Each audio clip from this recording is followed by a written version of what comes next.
awal ini saya sampaikan untuk mempertegas apakah pendidik wajib memiliki modul ajar. Nah, jawabannya tentu tidak wajib.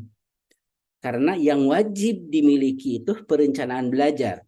Perencanaan belajar itu bisa berupa RPP yang selama ini Bapak gunakan di dalam K13 ataupun kurikulum 2006 ataupun bahkan sebelumnya, bisa berupa modul ajar.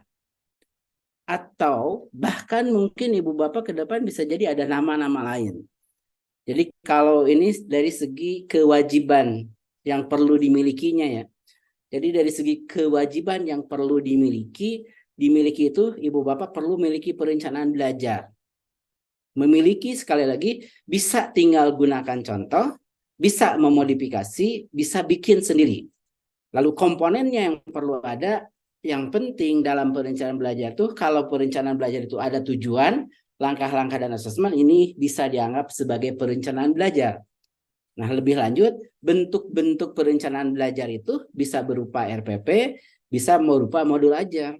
Sehingga kalau ada pertanyaan, apakah modul ajar wajib dimiliki? Tentu jawabannya tidak wajib dimiliki. Ibu Bapak dalam perencanaan belajar akhirnya memutuskan menggunakan yang selama ini Bapak kenal RPP pun, masalah nggak? Apakah masalah? Itu tidak masalah. Jadi lalu bagaimana posisi modul ajar? Nah, ini yang mungkin nanti akan kami lebih ulas. Jadi modul ajar ini pada saat kami menyusun contoh-contoh, makanya kalau Ibu Bapak cek gitu ya, apa itu modul ajar dan di mana itu modul ajar. Nah, sebenarnya kami sudah tekankan di dalam, Ibu Bapak mungkin nanti bisa dicek langsung di dalam Kemendikbud 262. Sebenarnya sebelumnya Kemendikbud 56 ya, karena sejak tahun 2021 sudah kita sebutkan apa itu yang dinamakan modul ajar gitu ya. Dan modul ajar itu sebenarnya bagian dari apa? Jadi modul ajar itu bagian dari apa dan apa itu definisi modul ajar. Nah, itu tuh sebenarnya sudah kita tekankan di dalam standar di dalam Kemendikbudnya. Jadi Bapak di Kemendikbud nomor 262 ya. Karena bagi sekolah-sekolah yang menggunakan kurikulum Merdeka, rujukannya yang perlu merujuk ke regulasinya ini. Di dalam Kemendikbud 262 ini tentang pemulihan pembelajaran yang isi merupakan terkait dengan kurikulum Merdeka. Lalu kami jelaskan lebih lanjut terkait dengan modul ajar itu di bagian lampirannya yang Ibu Bapak pun nanti bisa mengecek ya, bisa membuka di dalam Kemendikbud ini di dalam lampiran-lampirannya ini di bagian bawah. Nah, ini Ibu Bapak ada di bagian perangkat ajar. Jadi di bagian bawah di dalam lampirannya, di bagian perangkat ajar, ini 5 Romawi, ini kita bahas berkaitan dengan modul ajar, modul proyek, dan contoh-contoh lainnya. Jadi di perangkat ajar, ini merupakan bahan ajar yang digunakan oleh pendidik untuk mencapai profil pelajar Pancasila. Nah, perangkat ajar ini bisa berupa buku teks pelajaran, bisa berupa modul ajar, bisa berupa modul proyek, bisa modul contoh kurikulum operasional, bisa video pembelajaran, dan bentuk-bentuk lainnya. Jadi perangkat ajar. Sehingga modul ajar ini bagian dari perangkat ajar. Ya, perangkat ajar wajibkah dibikin? Ya, tentunya perangkat ajar ini tidak wajib yang harus dibuat nantinya, terutama untuk bagian modul ajarnya. Di bagian intrakurikulernya. Nah, yang dinamakan modul ajar, Ibu Bapak, modul ajar ini adalah dokumen yang berisi tujuan, langkah-langkah, media pembelajaran, dan asesmen. Jadi sejauh mana modul ajar yang saya susun, modul ajar sekali lagi ya, modul ajar ini sebagai bagian dari perencanaan belajar dan ini sebenarnya bagian juga dari perangkat ajar. Sehingga kami ingin mempertegas lagi, modul ajar apakah wajib dimiliki, apakah wajib disusun? Jawabannya tidak wajib. Yang wajib dimiliki apa? Yang wajib dimiliki itu adalah perencanaan belajar. Perencanaan belajar itu bisa berupa RPP, bisa berupa modul ajar. Jadi sekolah nanti bisa memutuskan perencanaan belajar yang dimilikinya, bisa perencanaan itu dalam bentuk RPP, bisa dalam modul ajar, kalimatnya atau bukan dan. Kalau sekolah memutuskan perencanaan belajarnya dalam bentuk modul ajar, maka tidak perlu lagi buat RPP.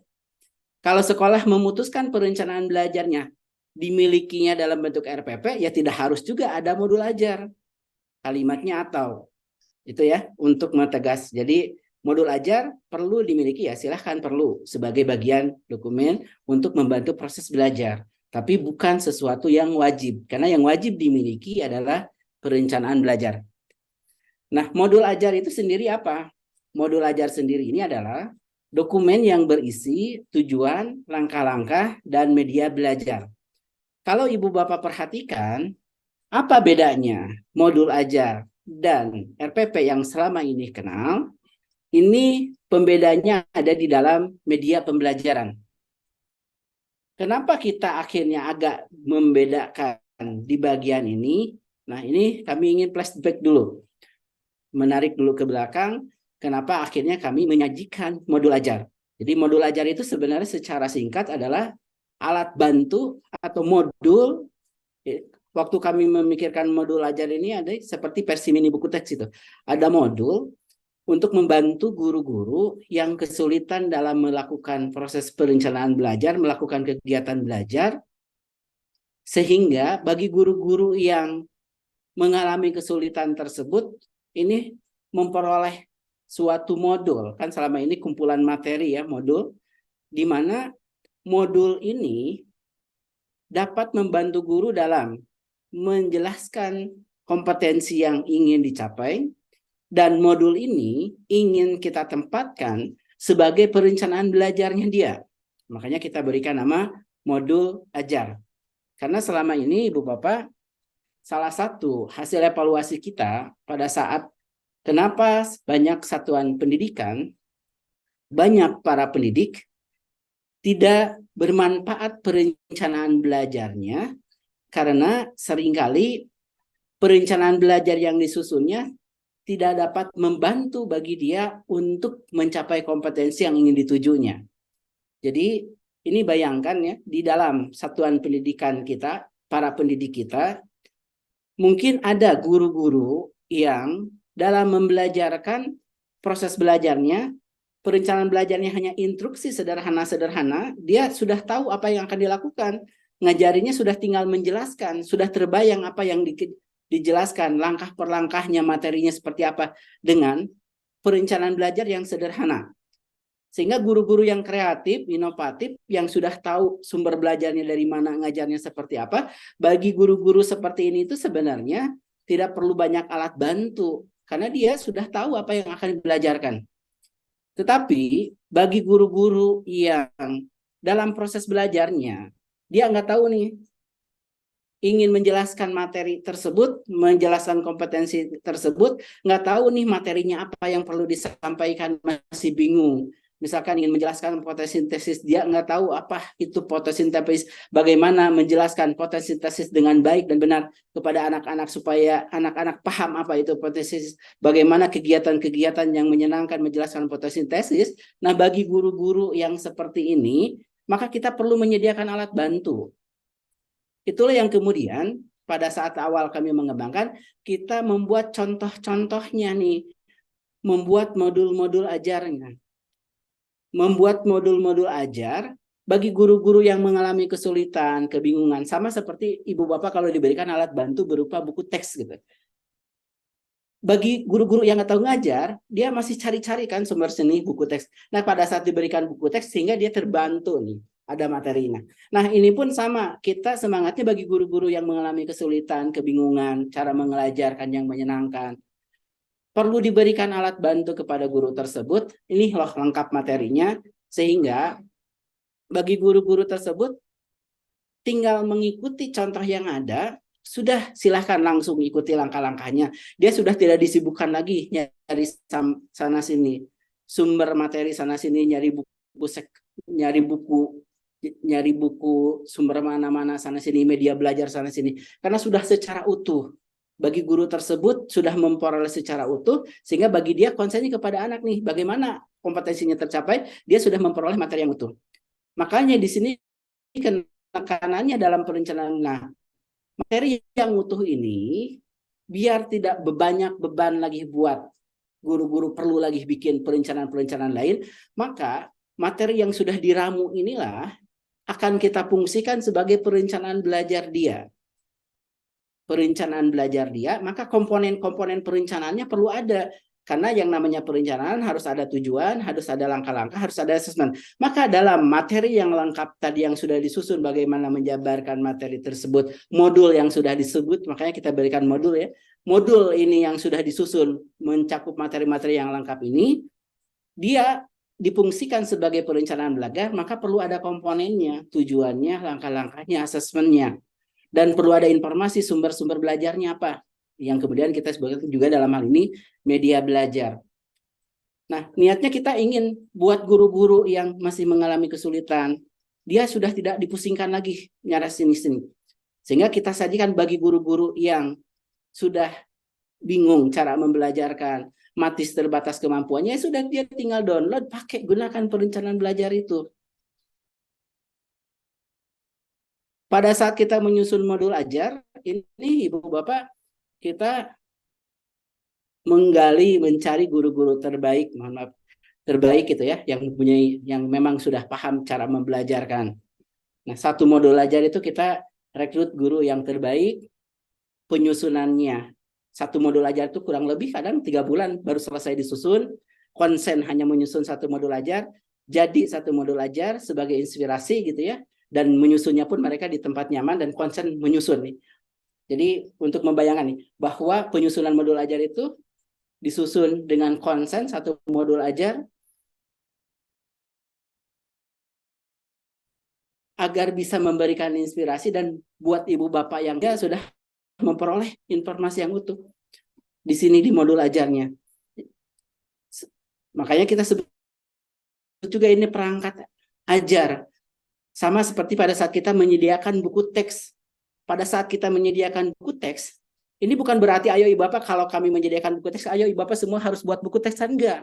Pada saat kami menyediakan buku teks, ibu bapak kan tinggal menggunakan nih. Kalau mungkin guru-guru yang sudah kreatif, oh saya tertantang ingin buat buku teks gitu.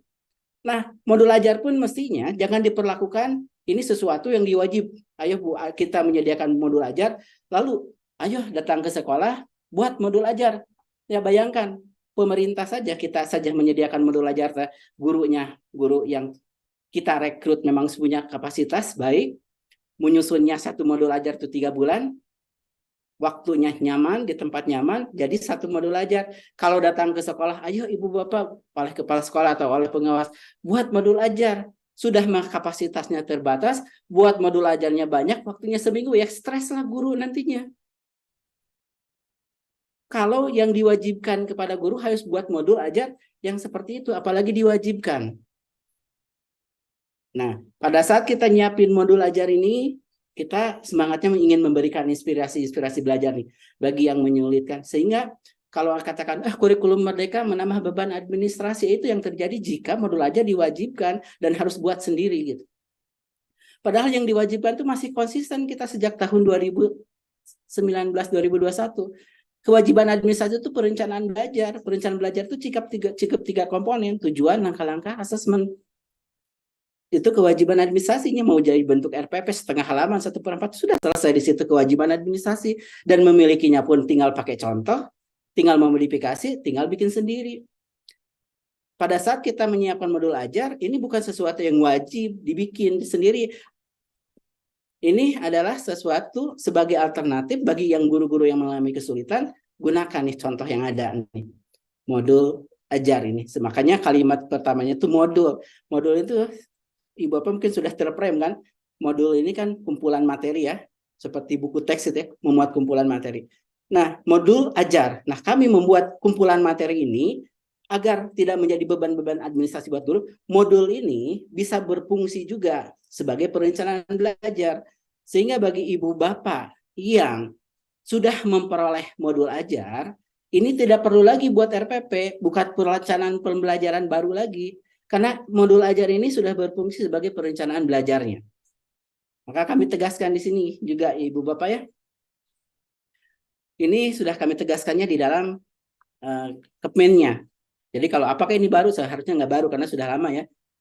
Pendidik memiliki keleluasaan membuat sendiri, jadi boleh bikin sendiri, boleh memilih, boleh memodifikasi modul ajar sesuai konteksnya. Lalu ini boleh ya. Lalu kami pemerintah telah menyediakan contoh-contoh yang dapat menginspirasi. Nah, satuan pendidikan itu boleh saja kalau ingin mengembangkan sama seperti pada saat ibu bapak, boleh saja mengembangkan buku teks gitu ya. Boleh mengembangkan modul ajar sesuai kebutuhannya dengan memodifikasi atau tinggal menggunakan. Nah, bagi ibu bapak tuh, bagi ibu bapak yang mungkin masih kesulitan membuat perencanaan belajar, masih kebingungan, ini kami malah tekankan dalam KPN-nya. Bagi pendidik yang menggunakan modul ajar yang disiapkan pemerintah, ibu bapak boleh kok, tidak usah bikin lagi RPP, tidak usah lagi bikin modul ajar. Jadi bagi guru-guru yang masih kesulitan menyusun perencanaan belajar, diperkenankan tinggal download, waktunya selesai. Jadi bagi guru-guru yang mengalami kesulitan itu, waktunya tidak habis buat bikin perencanaan lama-lama gitu. Memang masih mengalami kendala, tidak dihabiskan bikin stres buat perencanaan sehingga anaknya terabaikan. Kalau guru-guru yang mungkin masih mengalami kesulitan menyusun perencanaan belajar, masih kebingungan, ibu bapak bisa pakai ini nih, tinggal pakai yang disiapkan pemerintah. Ibu bapak nggak usah bikin lagi perencanaan belajar berupa RPP atau modul ajar, sudah tinggal pakai. Boleh kok seperti itu. Ini posisi untuk modul ajar ini. Jadi norma-norma ini ibu bapak ada dalam Kepmen ya. Jadi kalimatnya. Apa itu modul ajar? Modul ajar ini adalah dokumen yang berisi tujuan langkah-langkah media belajar.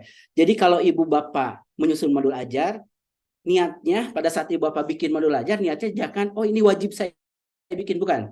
Pada saat ibu bapak modul ajar, niatnya seperti ibu bapak membuat buku teks, tapi ini versi sederhana. Pada saat dibuat nanti membelajarkan, buat buku teks saya nanti tidak usah lagi nyari sana sini buku, sana sini materi sana sini karena saya sudah punya nih buku teks sehingga saya ngajar tinggal buka buku teks. Nah ini sama seperti buat modul aja tuh buku teks yang versi mini lah. Sehingga kalau buat ini akan bermanfaat buat saya sendiri nih. Saya sudah mengeramu berbagai materi yang sudah ya cari dari sumber sana sini sehingga ngajar saya pada saat ngajar sudah punya akumulasi buku dokumen nih. Sehingga buat yang lain pun bisa bermanfaat karena bisa saya sebarkan sama seperti buat buku teks gitu. Jadi buat buku teks, ibu bapak kan kita tidak mewajibkan buat buku teks. Kalau buat buku teks itu akan bermanfaat buat ibu bapak dan buat yang lain. Itu yang mungkin memposisikan modul ajarnya dahulu ya. Jadi modul ajar yang disusun itu bukan sesuatu yang wajib dibuat sama seperti buku teks gitu. Makanya posisi-posisi modul ajar ini kami letakkan di perangkat ajar. Seperti buku teks juga perangkat ajar. Karena apa? Yang perlu miliki ibu bapak itu perencanaan belajar. Karena perencanaan belajar itu tidak harus dalam modul ajar. Perencanaan belajar itu masih silakan kalau mau dalam bentuk RPP pun silakan. Ini yang kita tegaskan di dalam ininya ya, di dalam Kepmennya. Lalu kita detailkan lebih lanjut karena di sini diulas apa itu modul ajar, lalu penggunaan modul ajar gitu ya. Ini baca secara spesifik, Bapak mungkin bisa secara detail juga ya. Modul ajar ini adalah berisi tujuan, langkah-langkah, media belajar, dan asesmen. Jadi kalau Ibu Bapak memutuskan modul ajar, komponen apa yang perlu ada? 4 ini aja cukup minimalnya. Boleh tambahannya, boleh mau ditambahin komponen-komponen lain. Nah, yang kita minta minimalnya apa? 4 ini aja. Karena definisi modul ajar itu ini ada tujuan, langkah-langkah, media, asesmen. Jadi kalau apakah perlu informasi, wajib ada informasi profil pelajar Pancasila, apakah informasi terkait referensi apa keluarga serium dan lainnya, itu Ya nggak wajib, mau ada silahkan, mau nambahin informasi silahkan atau enggak. Jadi kalau ibu bapak pun memutuskan modul ajar bikin sendiri gitu ya, komponen apa yang perlu ada? Ya sudah cukup komponen ini saja. Tujuan langkah-langkah seminimalnya. Bolehkah saya menambahkan komponen lain? Boleh, karena ini minimalnya. Apakah saya mewajibkan yang lain harus ada? Jangan diwajibkan yang lainnya. Karena yang perlu ada minimalnya komponen modul ajar itu ini saja. Tujuan, langkah-langkah, media belajar, dan sistem. Nah ini yang kita tuangkan dalam Kepmennya gitu. Lalu bagi ibu bapak sekali lagi ya, yang mungkin masih mengalami kesulitan belajar, merencanaan belajar gitu ya. Silahkan ibu bapak, mungkin tahap awal tahun pertama ini masih pakai contoh. Mungkin tahun kedua, tahun ketiga mulai belajar memodifikasi. Mungkin tahun sekian bikin sendiri. Tapi bagi bapak yang mungkin sudah bisa, ya silahkan bikin juga. Tapi bukan, sekali lagi pada saat dulu ajar itu jangan dipikirannya, oh ini wajib saya buat. Bukan ya.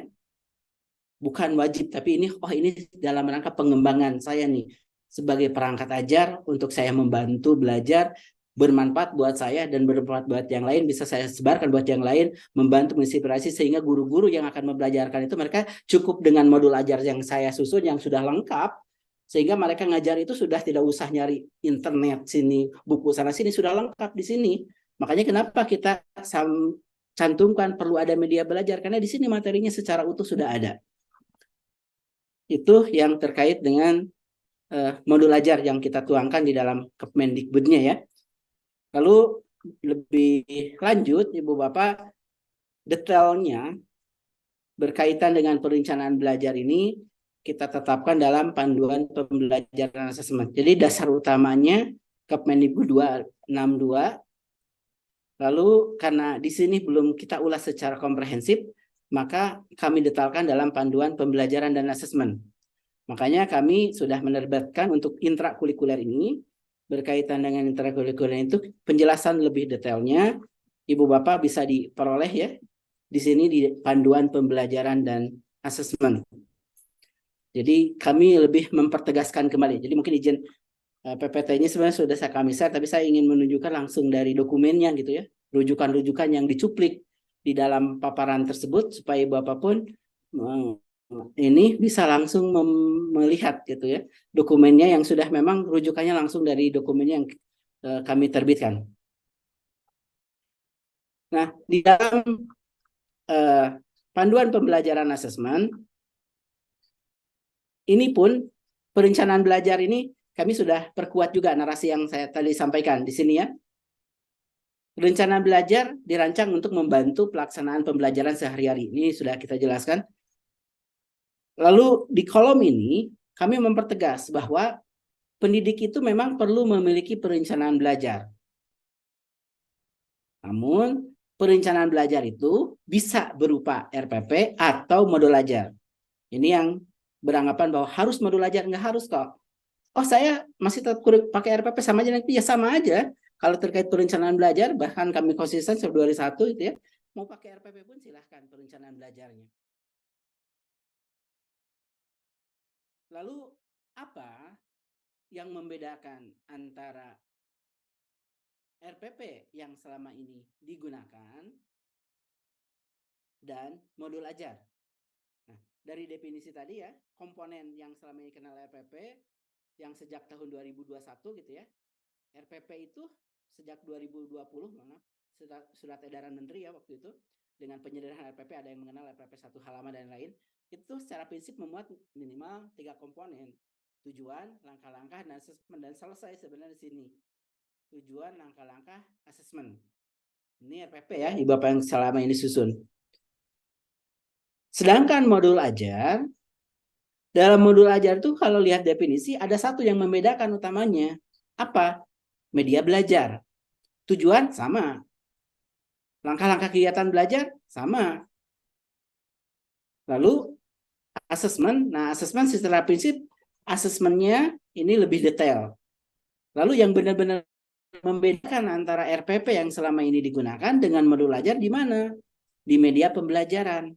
Yang saat ini gitu ya, yang terakhir kita. Karena kan RPP waktu terakhir kita keluarkan adalah yang 3 komponen tadi. Ada tujuan, ada langkah-langkah, ada asesmen yang 1 halaman tersebut. Nah, dengan modul ajar komponennya apa bedanya? Adalah media pembelajaran. Di sini media pembelajaran. Misalkan bahan bacaan, lembar kegiatan, video, situs web. Kenapa tujuannya kita mencantumkan pembedaannya media pembelajaran? Karena waktu kami pikirkan modul ajar ini harus berfungsinya seperti modul gitu ya. Seperti buku gitu. Seperti modul, seperti buku. Materinya harus lengkap nih karena yang memperoleh modul ajar itu guru-guru yang memang masih bingung nih untuk mengajarkan. Dia pada saat ngajarin itu sudah nggak usah disibukkan lagi nyari materi sana sini nih, sudah lengkap ada di sini. Kalau selama ini mau ngajar cari dulu internet sini, cari buku sini, buku teks sini, buku teks. Ini buat ini sudah diramu nih materi. Nah, videonya sudah ada di sini, materinya ada di sini, internetnya ada di sini. Jadi sudah komprehensif pada saat dia mengajarkan itu. Bagi yang masih kesulitan sudah cukup informasi di situ. Jadi ngajar itu cukup menggunakan modul ajar yang disediakan. Ini bagi yang masih mengalami kesulitan belajar gitu ya. Mereka tinggal ikuti aja langkah-langkahnya materi yang ada lengkap di situ. Maka modul ajar itu wajar akan menjadi tebal dan metik karena ini sebagai dokumen, sebagai perangkat ajar yang memang secara komprehensif untuk ngajarinnya itu lengkap di sininya.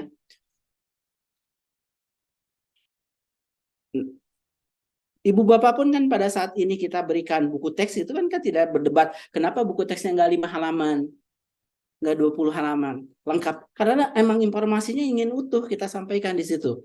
Supaya memberikan bantuan buat guru-guru yang mengalami kesulitan. Ini yang membedakan ya RPP yang dengan modul ajar. Nah, di dalam panduannya memang kami Ibu Bapak di dalam komponen di dalam panduan. Nah, ini kami ingin menegaskan. Dalam panduan itu kami memang ada narasi kalau Ibu Bapak mau buat lengkap gitu ya. Niat kami waktu itu tuh Ibu Bapak nggak apa-apa buat lengkap lebih dari komponen gitu ya. Di dalam panduannya tuh kita gini kalimatnya. Kalau Ibu Bapak mau buat secara minimal ya modul ajar itu cukup 4 komponen tadi, ada tujuan, ada langkah-langkah, ada asesmen, ada media belajar. Sudah selesai di situ komponen minimalnya. Nah, kami buat contoh lengkap. Kalau Ibu Bapak mau buat lengkap, boleh kok informasi lain, boleh. Ada informasi profil, ada lain, boleh. Nah, makanya kami narasi ini nih. Namun Ibu Bapak inilah yang dalam panduan ini yang kemungkinan akan kami koreksi karena pada saat ini padahal niat kami menyampaikan informasi ini, Ibu Bapak boleh kok lengkap lebih dari 4 komponen, boleh. Tapi yang terjadi di berbagai tempat saat ini, di beberapa tempat, modul ajar itu malah harus seperti ini, komponen lengkap seperti ini. Jadi nggak dibaca utuh. Padahal di sini modul ajar itu komponennya cukup 4 komponen, tujuan, langkah-langkah, rencana asesmen, media belajar. Nah, untuk Ibu Bapak, boleh kok kalau mau bikin modul ajar itu ada informasi ini. Nah, ini karena ada narasi ini yang nggak dibaca secara utuh, mohon maaf, kami mendapatkan laporan di beberapa tempat diwajibkan buat modul ajar komponennya di checklist ini harus ada ini semua nih. Harus ada informasi modul, harus ada sarana, harus ada profil, harus kompetisi awal, harus ada lembar kerja, harus ada pengayaan, ada glosium, ada daftar pustaka gitu. Sehingga malah ditangkapnya yang ini yang diwajibkan gitu. Ayo buat modul ajar. Pada saat mereka bikin yang ininya. Nah, mungkin ke depan kami akan revisi bagian ini akan kami hilangkan supaya tidak terjadi miskom bahwa modul ajar itu yang ini. Padahal ini itu adalah hanya perkap saja. Sehingga kalau Ibu Bapak menyarankan buat modul ajar, ya minimalnya 4 komponen tadi. Tujuan, langkah-langkah, asesmen. Karena di sini kami ya, kami tegaskan di dalam panduannya, apabila ini ya, di bagian ini ya, komponen minimum modul ajar itu ada di 34. Di sini ya. Jadi kalau Ibu Bapak nyarankan buat modul ajar, komponen minimumnya ada di mana ya? 4 ini komponennya.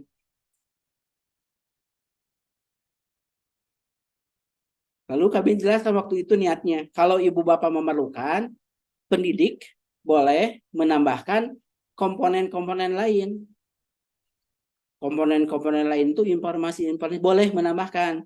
Nah, yang terjadi saat ini, mohon maaf, di beberapa tempat yang terjadi saat ini, buat modul ajar wajib harus ada komponen ini. Padahal ini hanya suplemen-suplemen saja gitu. Yang dibacanya seolah-olah menjadi modul ajar harus ada ini gitu. Ada informasi semua lengkap ini. Nah, ini yang sebenarnya sudah cukup kami jelaskan di dalam panduannya. Tapi ini pun sudah kami lakukan evaluasi gitu ya. Ternyata banyak di beberapa tempat. Satu, modul ajar diwajibkan. Jadi ada beberapa tempat yang mewajibkan modul ajar. Yang kedua, ada yang mewajibkan sudah modul ajarnya diwajibkan, bahkan komponennya wajib sebanyak ini gitu. Nah, ini yang menjadi beban-beban administrasi buat guru-guru. Nah, ini yang mohon Ibu Bapak mungkin ya, pada saat Ibu Bapak pun nanti memutuskan membuat modul ajar, di Premium Bapak bukan sesuatu yang wajib dibuat modul ajar ini, tapi ini sebagai bagian dari perangkat ajar. Bisa bermanfaat buat Ibu Bapak, karena buat merencana sudah saya gali sumber sana sini, dan bisa mungkin berbagi kepada yang lain. Dan jika Ibu Bapak pun menyusun modul ajar, komponen minimumnya yang ini nih, komponen tambahannya boleh ditambah, boleh, tapi jangan diwajibkan gitu ya. Jadi konsepnya boleh ada ini, boleh, tapi jangan sampai ayo wajib ini harus ada ini, harus ada ini. Itu mungkin terkait dengan modul ajarnya, karena penegasannya sebenarnya sudah kita tuangkan di sini gitu. Terkait dengan apa itu modul ajar.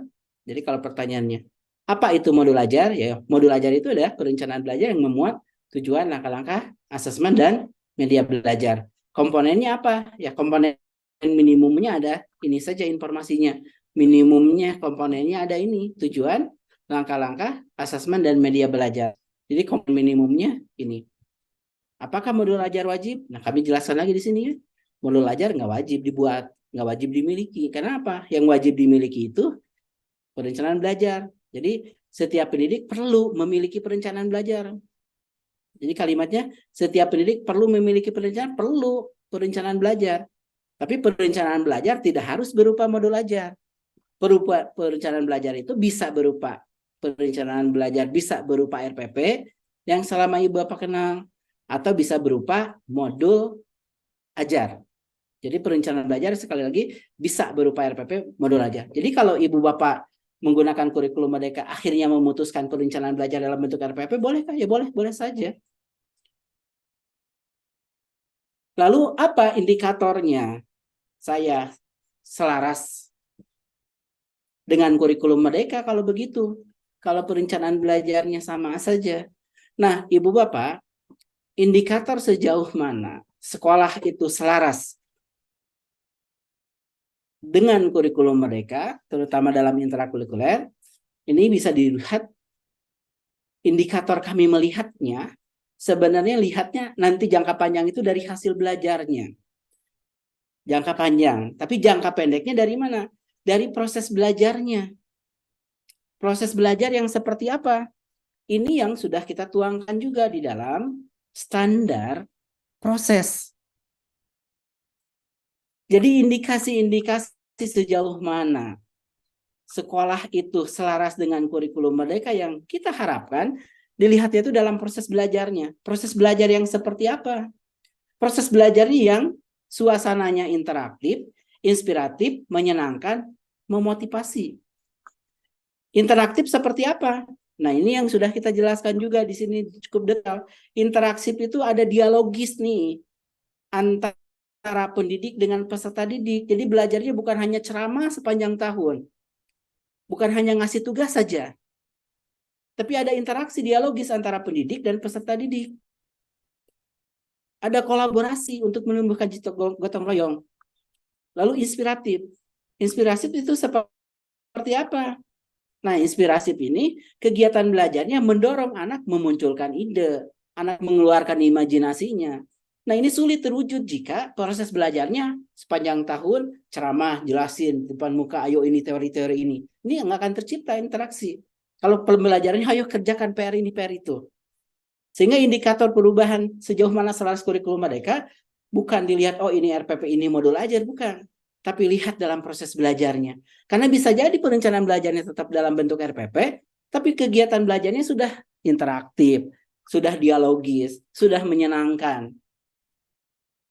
Nah, kalau yang ini sudah berjalan seperti ini, berarti ini yang selaras dengan kurikulum merdeka. Sudah terjadi, karena tujuannya kenapa kita melakukan pembaharuan kurikulum, agar terjadi transformasi pembelajaran.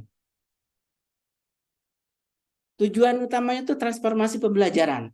Bukan transformasi dokumen. Kalau dokumen, ngapain? Dokumen diganti-ganti, kurikulum hanya pembaharuannya hanya dokumen. Itu hanya ngerjain beban-beban administrasi. Jadi tujuan utamanya itu transformasi pembelajaran. Nah, dalam transformasi pembelajaran, maka kita penekannya bukan ke berubah-ubah dokumennya. Makanya RPP, ya silahkan nggak apa-apa perencanaan belajar nih. Kenapa kok pemerintah menyediakan modul aja? Ya karena kami sadari ada guru-guru, ada yang masih kebingungan nih kalau ngajar, dia perlu disuplai nih materinya apa, langkahnya seperti apa secara komprehensif. Sehingga guru-guru yang masih kebingungan itu, dia tinggal menggunakan contoh ada. Karena kalau guru-gurunya masih kesulitan mengajarkan, ini guru datang ke kelas nggak tahu nih cara membelajarkan, lalu diberikan alat bantunya hanya instruksi sederhana, ayo jelaskan fotosintesis. Dia nggak tahu apa itu fotosintesis, ayo cara menjelaskan fotosintesis. Nah, kalau guru-guru seperti itu harus diberikan lengkap apa itu fotosintesis, cara membelajarkannya seperti apa. Nah, inilah yang kita niatkan waktu kita menyediakan modul belajar, sehingga kenapa menjadi lengkap. Nah, itu yang sehingga sejauh mana selaras gitu ya sekolah indikasinya. Kurikulum mereka ya jangka panjang penalarannya terbangun jangka panjang. Sehingga sebenarnya Bapak, kalau Ibu Bapak selama ini, oh saya sudah kok pembelajarannya menyenangkan, interaktif, menyenangkan, lalu menantang. Ya sudah, berarti sebenarnya Ibu Bapak itu sudah sesuai kurikulum merdeka. Perencanaannya masih dalam bentuk RPP ya nggak masalah. Karena bisa jadi ada sekolah-sekolah itu sudah sesuai kurikulum mereka sejak dulu gitu. Sehingga indikasi-indikasinya, nah ini yang kemudian waktu awal kami, Ibu Bapak ya, menyusun kurikulum merdeka di tahun ini terutama kami pertegas juga gitu melalui video yang langsung Pak Kabadan menjadi apa ininya ya, talentnya. Intisari kurikulum merdeka di mana? Indikator kurikulum merdeka di mana? Nah ini yang mungkin izin saya tampilkan ya untuk mengingatkan kembali intisari dari sejauh mana kurikulum merdeka ini, dan Ibu Bapak pun bisa tinggal dibuka nantinya di website kami ya, kurikulum.kemdikbud.go.id. Dan ini mungkin izin saya share dulu ya tayangan videonya untuk menekankan kembali, mengingatkan kembali.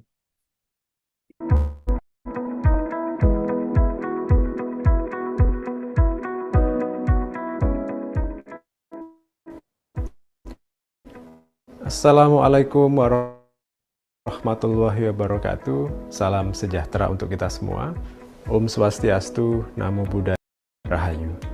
Senang sekali saya bisa menyapa Bapak dan Ibu guru, para kepala sekolah, kepala madrasah, dan kepala PKBM di seluruh Indonesia.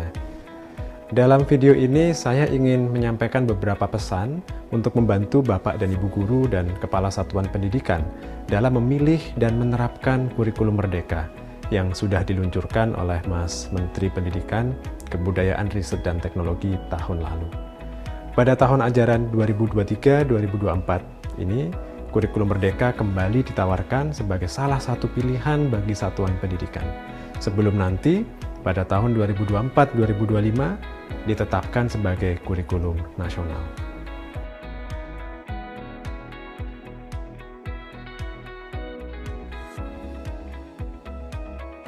Untuk itu, pesan pertama yang ingin saya sampaikan adalah bahwa kurikulum merdeka bertujuan untuk meningkatkan kualitas pembelajaran bagi semua murid. Peningkatan kualitas pembelajaran secara berkeadilan ini merupakan tujuan utama dari Merdeka Belajar secara keseluruhan. Karena itu, kurikulum merdeka dirancang selaras dengan program-program Merdeka Belajar yang lain, mulai dari asesmen nasional, rapor pendidikan, berbagai program pelatihan guru, sampai seleksi masuk perguruan tinggi negeri. Karena itulah, seperti disampaikan Mas Menteri dalam peluncuran Merdeka Belajar episode ke-15 tahun lalu, kurikulum Merdeka dibuat sebagai kerangka yang fleksibel dan memerdekakan. Dengan fleksibilitas ini, kurikulum Merdeka dapat dan memang harus disesuaikan dengan fasilitas yang dimiliki, visi misi sekolah, dan juga dengan kebutuhan belajar murid. Dengan demikian, kurikulum Merdeka dapat diterapkan di semua satuan pendidikan dan di semua daerah dengan beragam kondisi. Pesan kedua adalah bahwa untuk meningkatkan kualitas belajar murid, kurikulum Merdeka mendorong dan memudahkan pembelajaran berdiferensiasi atau pembelajaran yang sesuai dengan tingkat kemampuan dan kebutuhan belajar murid. Hal ini difasilitasi melalui fokus pada materi esensial di tiap mata pelajaran, agar guru tidak lagi dibebani dengan terlalu banyak materi. Hal ini juga didorong melalui rumusan capaian pembelajaran yang tidak lagi per tahun, melainkan per fase yang lebih panjang. Dengan fokus pada materi esensial dan waktu lebih lama untuk mencapai tujuan pembelajaran, Bapak dan Ibu guru tidak lagi terbebani dengan terlalu banyak materi, sehingga bisa melakukan asesmen awal dan menyesuaikan kecepatan mengajar Anda dengan tingkat kemampuan murid. Pembelajaran berdiferensiasi ini juga mendorong guru untuk tidak hanya bergantung pada buku teks saja. Bahkan, guru dapat memilih untuk menggunakan bab-bab tertentu dari sebuah buku teks, atau menggunakan buku teks dari jenjang kelas yang lebih tinggi atau lebih rendah, sesuai dengan kebutuhan belajar murid Bapak dan Ibu guru. Bapak dan Ibu guru juga diharap menggunakan dan atau memodifikasi berbagai sumber belajar lain selain buku teks, termasuk yang sudah kita sediakan dalam platform Merdeka Mengajar. Pesan ketiga adalah bahwa kurikulum Merdeka juga mendorong peningkatan kualitas belajar dengan memberi waktu khusus bagi pengembangan karakter. Dalam kurikulum Merdeka, ada sekitar 20-30% jam pelajaran yang digunakan untuk aktivitas ko-kurikuler berupa proyek penguatan profil pelajar Pancasila. Ini penting karena karakter tidak bisa dikembangkan hanya melalui pelajaran akademik di kelas saja. Namun, perlu saya ingatkan bahwa proyek penguatan profil pelajar Pancasila ini tidak harus menghasilkan produk. Kegiatannya tidak harus berbiaya besar atau mengandalkan teknologi. Ukuran keberhasilannya bukan biaya atau kemeriahan kegiatan, tapi pengembangan karakter yang dirasakan oleh murid. Ibu dan Bapak guru sekalian, para kepala satuan pendidikan, yang baru saja saya sampaikan adalah intisari dari kurikulum Merdeka. Saya mendorong Ibu dan Bapak guru dan para kepala satuan pendidikan untuk mempelajari lebih lanjut berbagai panduan yang ada, terutama panduan pengembangan kurikulum operasional satuan pendidikan sebagai gambaran umum dalam mengembangkan dan mengelola kurikulum di satuan pendidikan. Juga panduan pembelajaran dan asesmen untuk merancang pembelajaran dan melakukan asesmen di kelas. Dan juga ada panduan pengembangan proyek penguatan profil pelajar Pancasila sebagai inspirasi untuk merancang dan melaksanakan P5.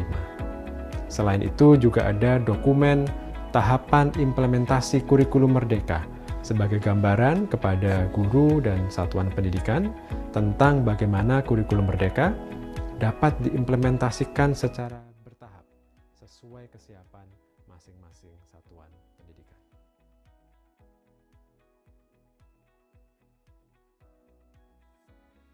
Terakhir, saya ingin menegaskan kembali bahwa pergantian kurikulum bukan soal dokumen, bukan soal administrasi semata, tetapi bagaimana kita mendorong perbaikan pembelajaran di kelas untuk semua murid kita. Karena itu, keberhasilan penerapan kurikulum Merdeka tidak ditentukan oleh kelengkapan dokumen atau kepatuhan administrasi yang dinilai oleh pemerintah. Kriteria utama keberhasilan penerapan kurikulum Merdeka adalah dampaknya pada proses dan hasil belajar murid kita semua. Terima kasih atas perhatiannya Bapak dan Ibu warahmatullahi wabarakatuh.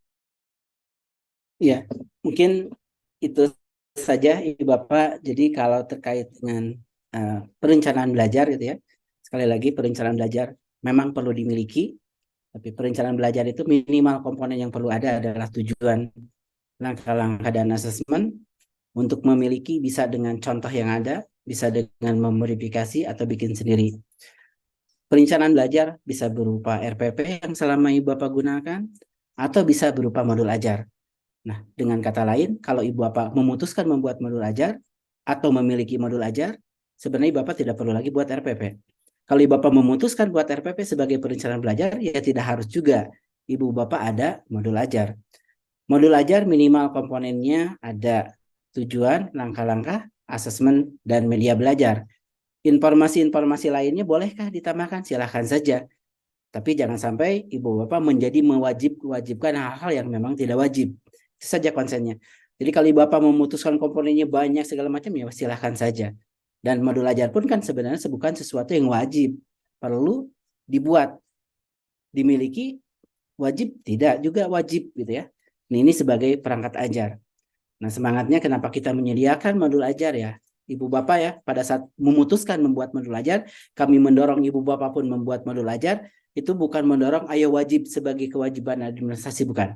Tapi mendorong Ibu Bapak peningkatan ini sebagai dalam pengembangan diri ya, sama seperti kita banyak mendorong ayo buat buku, teks, dan lain-lain dalam rangka pengembangan diri. Kalaupun belum mampu buat ya jangan dipaksa buat.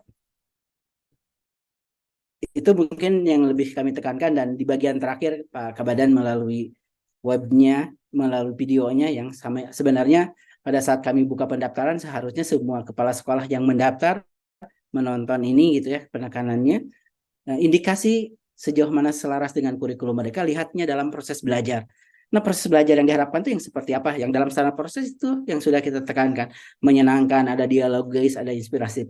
Oh, sekolah saya sudah seperti itu, berarti sudah selaras gitu. Jadi indikasi perubahan sejauh mana saya kurikulum mereka bukan dilihat dalam dokumen-dokumen administrasinya, karena perubahan pembaharuan itu bukan dalam perubahan dokumennya, tapi dalam rangka terjadinya peningkatan kualitas dalam proses belajar. Itu saja mungkin ya. Jadi kalau ditanya komponennya apa modul ajar, kalau saya mau memutuskan ya sudah. Yang paling kami tekankan, tolong pastikan sinkron antara tujuan, langkah-langkah, asesmen, dan sumber-sumber belajarnya, media belajarnya yang mendukung hal tersebut. Karena seringkali banyak yang kurang sinkron antara tujuan, langkah-langkah, dan asesmen. Misalkan tujuan belajarnya adalah mempraktekkan berenang gaya dada. Lalu dalam proses belajarnya, di guru hanya ceramah gitu ya. Berenang gaya dada ginilah teorinya. Nggak pernah praktek. Yakin itu nggak akan bisa anak berpraktek berenang gaya dada. Seolah-olah benar-benar belajar gaya dada, padahal tidak tercapai tujuan belajarnya. Atau tujuan belajarnya siswa membacakan puisi. Tapi dalam proses belajarnya diajarin aja teori puisi. Nggak pernah anak itu diajarkan membaca, mengeluarkan intonasi, dan lain-lain. Atau dalam matematika, tujuan belajarnya misalkan menyelesaikan volume bangun ruang, atau menyelesaikan volume kubus. Tapi yang diajarkannya hanya cara ngitung rumus gitu ya. Ini volume, ini sisi berapa. Padahal tujuan belajar itu menyelesaikan, yang diperhatikan itu hanya volumenya saja. Nggak diperhatikan, padahal beda antara menghitung volume kubus dengan menyelesaikan volume kubus. Beda antara membacakan puisi dengan mengenali teori puisi. Beda antara mengetahui cara berenang gaya dada dengan mempraktekkan berenang gaya dada. Nah, itu yang kami tekankan, lihat tujuannya apa. Makanya kalau tujuannya menganalisis, ya belajar ini nggak hanya diajarin teori pemahaman saja. Nah, itu yang mungkin kami tekankan. Dan asesmennya, asesmen sekali lagi mengukur tujuannya, langkah-langkah mencapai tujuan, dan asesmen mengukur tujuan. Nah, sumber-sumber belajar yang digunakan, media belajar yang digunakan, ini silakan. Nah, penyajiannya silakan saja. Kalau hanya kami hanya mau nyampurkan link-link saja. Nah, ini kalau kami lebih menekan kalau link-link saja gitu ya. Belum tentu loh guru itu punya internet dan lain-lain, sehingga mungkin tidak terlalu mendapatkan. Tapi kalau sudah tersaji secara utuh, guru itu nggak usah lagi buka internet lagi. Dia tuh udah materinya sudah lengkap gitu. Baca modul ajar itu sudah lengkap, udah nyari-nyari sana sini nih. Bagi yang membutuhkan bantuan itu nggak lagi. Kalau hanya cantuman bukunya ada dalam buku A, dia harus nyari lagi buku tempat lain. Belum tentu dapat boleh. Kalau disebutkan oh ini ada dalam link ini, ya mending kalau dia punya link, ada jaringan gitu. Kalau nggak ada gimana? Nah itu makanya kami ramulah di situ karena biar materinya utuh di situ. Semangatnya apa? Tujuan belajarnya tersampaikan dan dia mendapatkan materi secara. Itu mungkin dari saya. Terima kasih. Mungkin saya kembalikan ke Bu Desi. Iya, terima kasih Pak Yogi, luar biasa sekali. Sangat mencerahkan kami Pak Yogi. Beberapa teman juga di chat box sudah ini apa namanya ternyata sangat sesuai karena keresahan kami ini guru-guru, kemudian pelaku pendidikan itu menganggap banyak yang menyatakan bahwa kurikulum Merdeka ini justru membuat ribet dengan modul ajar dan lain sebagainya. Baik, Bapak Ibu, sudah dari tadi Pak Yogi pemaparan materi, belum kita memasuki sesi diskusi, sudah ada beberapa yang raise hand nih Pak Yogi. Penasaran sekali teman-teman, ingin mengeksplor lebih lanjut. Jadi kita persilahkan saja ya Pak Yogi, tiga penanya dulu di awal yang raise hand, nanti boleh menyampaikan pertanyaannya, kemudian Pak Yogi akan menjawab. Baik, yang pertama, ada 4. Mohon maaf Ibu, 3 dulu, nanti sesi berikutnya kita. Yang pertama kepada Ibu Nur Laila, yang dari tadi sudah angkat tangan, rasanya sudah pegel ya tangannya, angkat tangan terus. Silakan Bu Nur Laila, sampaikan pertanyaannya. Ya, terima kasih Bu Desi. Kebetulan Bapak Ibu ini kembaran saya, jadi kalau mirip-mirip. Ya, selamat sore Pak Yogi. Perkenalkan saya Nur Laila, saya dari Kalimantan Timur. Saya salah satu sekolah, saya salah satu guru di sekolah negeri di Kota Samarinda. Ingin bertanya sebenarnya materi Bapak ini sangat diperlukan gitu loh. Kami ini sangat menyayangkan loh Bu Desi, Pak Yogi ini menjelaskan sebentar sekali menurut saya gitu ya. Itu pertama. Terus selanjutnya nanti mungkin minta untuk diundang kembali untuk menjelaskan lebih luas lagi. Nah, Pak Yogi yang saya ingin penasaran sih sebenarnya Pak Yogi ya. Ini saya penasaran dari seluruh modul gitu ya. Saya tuh penasaran untuk modul ajar berbasis inklusi gitu ya. Apakah sama seperti komponen yang Bapak sampaikan seperti tujuan, langkah-langkah, media sama asesmen, atau ada hal-hal yang perlu ditambahkan gitu ya, karena kondisinya sekarang adalah banyak sekolah-sekolah inklusi, jadi sekolah-sekolah yang memang ada anak-anak yang istimewa di dalamnya dan digabung dengan anak-anak yang reguler seperti itu. Apakah modul ajarnya hanya tujuan, langkah, media, dan asesmen? Jadi kalau saya boleh lihatkan Pak Yogi, ini modul ajar saya di buku ini saya nulisin gitu. Saya nulis gitu ya. Jadi tidak memang seperti Pak Yogi. Alhamdulillah Pak Yogi sudah ini, karena pada dasarnya saya memang tidak senang mengetik dan selanjutnya gitu. Saya lebih langsung praktek dan menuliskannya langsung sketsa seperti ini. Nah, yang pertanyaan saya itu modul ajar berbasis inklusi itu seperti apa? Yang kedua itu Pak Yogi, mohon pencerahannya. Kami ini mengajar di 5 sampai 6 kelas. Ya. Kelas yang berbeda Pak Yogi, karakteristik berbeda murid-muridnya. Apakah modul ajar kami itu juga berbeda? Atau modul ajar kami itu harus memuat seluruh dan kayak mengakomodir seluruh kebutuhan belajar murid seperti itu. Mungkin itu saja Bu Desi, Pak Yogi. Atas sebelumnya terima kasih jawabannya nanti dari Pak Yogi. Oke, terima kasih Ibu Nur Laila. Kita tampung dulu ke penanya kedua, Ibu Herlina Sumanti. Silakan. Baik, terima kasih Bu Desi. Sebelumnya saya mengapresiasi BGP Kaltim dan panitia yang telah bisa menghadirkan pembicara yang luar biasa, Pak Yogi Anggraina, langsung dari Pusat Pembelajaran dan Asesmen.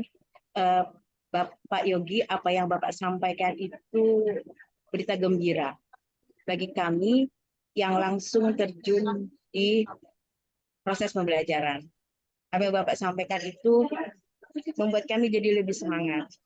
Jadi kalau mungkin boleh bercerita, saya pun juga menyampaikan, jadi selain menjadi guru, kemudian kami juga diminta untuk di forum MGMP menyampaikan kepada rekan-rekan, dan kami sudah melakukan dosa menurut saya. Kami menyampaikan modul aja dan meminta kepada rekan-rekan kami juga membuat modul ajar gitu ya. Padahal tadi setelah mendapat penyampaian dari Bapak tidak wajib modul ajar. Modul ajar itu wajib untuk guru-guru yang mungkin pengalaman mengajarnya baru sehingga perlu panduan-panduan, perlu referensi-referensi lebih banyak. Sementara kami-kami yang mungkin di atas 20 tahun masa kerjanya, tadi yang Bapak bilang hanya perlu membuat perencanaan belajar dengan 3 komponen itu. Yang jadi pertanyaan saya, apakah di 3 komponen itu, khususnya di asesmen, apakah kita perlu membuat asesmen yang detail? Maksudnya begini, soalnya detail, kemudian ada rubrik penilaiannya seperti di modul ajar dan di RPP yang kita buat selama ini. Itu pertanyaan pertama. Kemudian yang kedua, Pak, di manakah kami bisa mendapatkan buku yang tadi Bapak buat, buku yang Bapak tampilkan, buku panduan pembelajaran dan asesmen. Mungkin bisa dikirimkan ke chatbox untuk soft filenya supaya kami bisa mempelajari lebih lanjut. Walaupun tadi kata Bapak masih akan ada revisi-revisi Pak ya, terutama untuk yang lengkap. Jadi kami memerlukan itu. Ketika nanti kami bisa berhadapan dengan rekan guru atau pengawas atau kepala sekolah, kita punya dasar yang kuat bahwa kewajiban guru itu hanya membuat perencanaan belajar. Karena yang beredar di sekitar kita itu yang sekalipun di PMM juga ketika kita download modul ajar itu memang modul ajar Pak ya, dia tidak menyebut itu perencanaan belajar yang berlembar-lembar.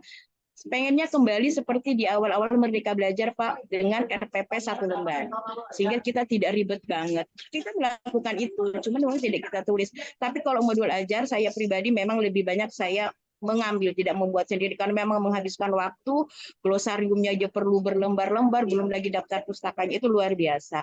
Pak, boleh menanya satu lagi, ini saya merasakan sebagai guru IPS. Di buku guru dan buku siswa yang di kurikulum Merdeka itu, saya merasakan ada apa ya Pak? Kalau dulu di K13 di bab 1 itu untuk IPS SMP itu pasti akan membahas materi yang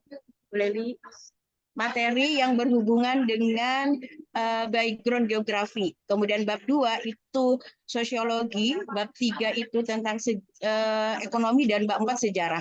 Begitu masuk di buku siswa di kurikulum Merdeka, di bab 1 itu campur aduk Pak. Di situ ada geografi, di situ ada sejarah, di situ ada ekonomi. Baru kita jelaskan tentang sejarah lisan, tiba-tiba sebelahnya itu sudah berbicara tentang memenuhi kebutuhan. Sehingga kami sering berdialog sesama guru, kok kayaknya di kurikulum Merdeka ini otak kita loncat-loncat ya. Baru belajar sejarah lisan, tiba-tiba itu kemudian bicara tentang kebutuhan. Setelah bicara tentang kebutuhan, tiba-tiba bicara tentang peta dan atlas. Jadi kita tuh agak bingung. Nah, itu apa kira-kira dasar hukumnya yang sehingga memudahkan kami untuk memahami kenapa bukunya itu seperti itu ya. Itu saja. Mungkin terima kasih Bu Desi atas kesempatannya. Oke, terima kasih Bu Herlina. Kita tampung dulu ya. Banyak ya Pak Yogi ya dikasih kesempatan sekali. Pertanyaannya beranak nih ya. Oke, selanjutnya silakan Bu Wita Maria Setiono. Baik, terima kasih. Assalamualaikum warahmatullahi wabarakatuh. Selamat sore. Terima kasih atas kesempatan yang diberikan. Materinya sangat menarik, Ibu, apalagi PGP sampai mengundang ke Puskurjar ya, luar biasa sekali. Tapi memang menurut kami itu masih kurang untuk waktu yang demikian. Kami sangat mendapatkan pencerahan sekali dari apa yang telah disampaikan oleh Bapak pemateri. Nah, harapan kami sebagai guru Pak di lapangan, harapannya mungkin untuk kurikulum itu setiap tahunnya atau dalam waktu tertentu itu jangan terlalu diubah-ubah terus Pak harapannya. Meskipun menyesuaikan dengan perkembangan zaman, tetapi sebaiknya misalkan kurikulum Merdeka ya itu saja yang disempurnakan ketika harus ada perubahan atau transformasi yang seperti yang Bapak sampaikan tadi, agar guru-guru di lapangan ini lebih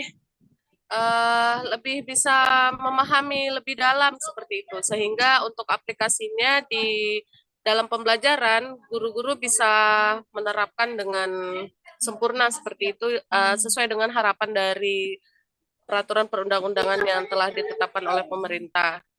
Apalagi ini untuk pembelajaran kepada murid-murid, tentunya harapannya semoga kami di lapangan atau di sekolah itu Raisa, bisa menerapkan nggak sesuai ada. dengan kurikulum yang diharapkan. Terima kasih. Itu saja dari saya. Curiga Semoga memang nomor kamu 3 ini dibuang, sudah anak buang paten, sudah tidak dibuang akan sudah. berubah-berubah lagi. Dibuang sudah. Assalamualaikum warahmatullahi Nah, wabarakatuh. Mama membalas.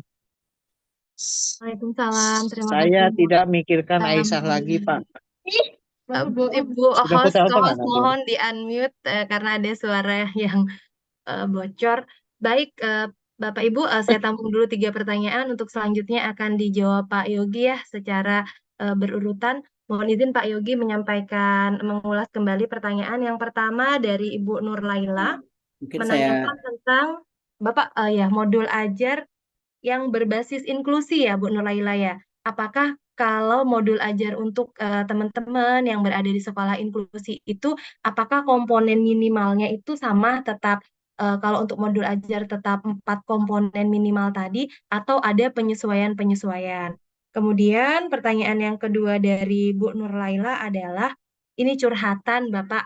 Jadi kan rata-rata memang guru-guru SMP atau SMA, guru-guru bidang studi itu mengajar dengan kelas yang berbeda-beda, namun materi yang disampaikan kan sama. Apakah kasus demikian itu harus membuat modul ajar yang berbeda-beda untuk setiap kelasnya? Mungkin dari Bu Nur Laila dulu ya, Bapak ya, satu persatu.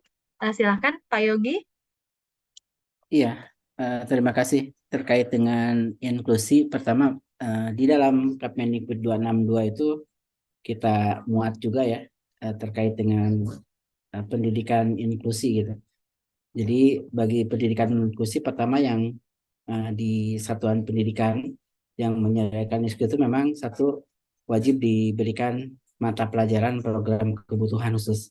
Jadi kenapa kita mewajibkan ada pembelajaran program kebutuhan khusus agar anak-anak yang memang punya hambatan bisa mengoptimalkan panca inderanya dapat belajar secara efektif. Sederhananya kalau anaknya tidak bisa melihat ya diajarin braille gitu supaya dia tetap belajar. Pertama itu. Itu yang kita uh, di dalam di dalam Kepmen ya, mulai dari struktur SD, SMP, SMA sampai ini SD, SMP, SMA, SMK gitu kita perkuat gitu bahwa anak perlu diberikan mata pelajaran uh, pen, uh, program kebutuhan khusus. Saya tampilkannya. Jadi pertama ini dulu ya. Mungkin bagi yang menyelenggarakan anak perlu jadi satuan pendidikan yang menyelenggarakan inklusif ini perlu menyediakan layanan program kebutuhan khusus dengan kondisi peserta didik. Jadi mengoptimalkan panca inderanya supaya dia tetap bisa belajar. Itu dulu yang pertama. Lalu yang kedua, jadi yang kedua itu untuk anak-anak yang penyelenggara inklusif kan ada anak-anak yang kebutuhan khusus. Nah, Ibu Bapak bagi anak-anak yang mempunyai hambatan intelektual lalu dia sekolah di sekolah reguler, capaian belajarnya itu beda. Capaian belajar anak yang punya hambatan intelektual itu silakan gunakan untuk anak yang punya hambatan yang untuk pendidikan khusus. Jadi capaian belajarnya bisa beda untuk anak-anak yang punya hambatan intelektual ini ya. Untuk anak yang punya hambatan intelektual, ya mungkin sedikit ya, tapi ada yang anak punya hambatan intelektual tapi sekolah di reguler, capaian belajar yang digunakannya beda. Kalau anaknya hambatan intelektual, ya yang lain mungkin sudah belajar sampai 1000, ya dia mungkin belajar sampai 5 gitu ya. Beda capaian belajarnya gunakan yang ini yang untuk pendidikan untuk anak-anak yang mempunyai hambatan pendidikan untuk hambatan pendidikan untuk yang pendidikan khusus. Lalu bagaimana jika tidak punya hambatan intelektual? Nah, capaian belajarnya sekarang aman kalau dia hambatannya penglihatan, pendengaran, berarti kan intelektualnya tidak bermasalah. Maka capaian belajarnya sama aja dengan anak yang lainnya. Lalu bagaimana nanti perencanaan belajarnya? Sebenarnya perencanaan belajarnya itulah kenapa ada yang namanya pembelajaran terdiferensiasi. Yang namanya pembelajaran terdiferensiasi itu kita harus berdasarkan kemampuan awal anaknya. Ini untuk menjawab 1 dan 2.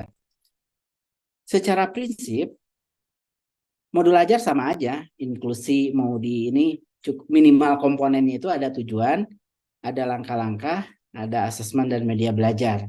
Nah, yang memang perlu lebih tergambarkan ini di asesmennya. Asesmennya ada asesmen awal. Kalau untuk kebutuhan khusus ada asesmen diagnostik. Jadi kalau untuk yang umum itu asesmen awal belajar lebih mengetahui kemampuan di dalam mata pelajarannya. Kalau untuk anak yang kebutuhan khusus ini dilakukan asesmen diagnostik. Diagnosis siapa yang melakukannya? Praktisi yang memang relevan di bidangnya oleh tenaga medis yang relevan. Jadi asesmen awal ini yang kita mengetahui di kelas yang ini ternyata ada anak yang mempunyai hambatan nih, hambatan penglihatan ternyata. Oh, ini yang lain biasa umum gitu ya. Berarti di sini ya sudah capaian belajarnya masih sama. Oh, ternyata di sini ada anak nih, ada hambatannya, hambatan intelektual. Oh, berarti capaian belajarnya beda nih. Asesmen awalnya. Nah, setelah diketahui anak yang mungkin ini ada hambatan penglihatan, ini tidak ada masalah. Berarti saya baru membuat langkah kegiatan belajar. Kegiatan belajar saya kalau sudah tahu ada anak hambatan penglihatan, jangan saya buat terkait dengan pembelajarannya, ayo perhatikan, ayo tonton video gitu. Kan bermasalah nih bagi anak yang nggak bisa lihat, lu suruh nonton video. Bagi yang lain mungkin nonton video gitu. Bagi anak seperti ini kita perlu memikirkan nih, memfasilitasi anak tetap belajar menggunakan panca inderanya yang lain gitu ya.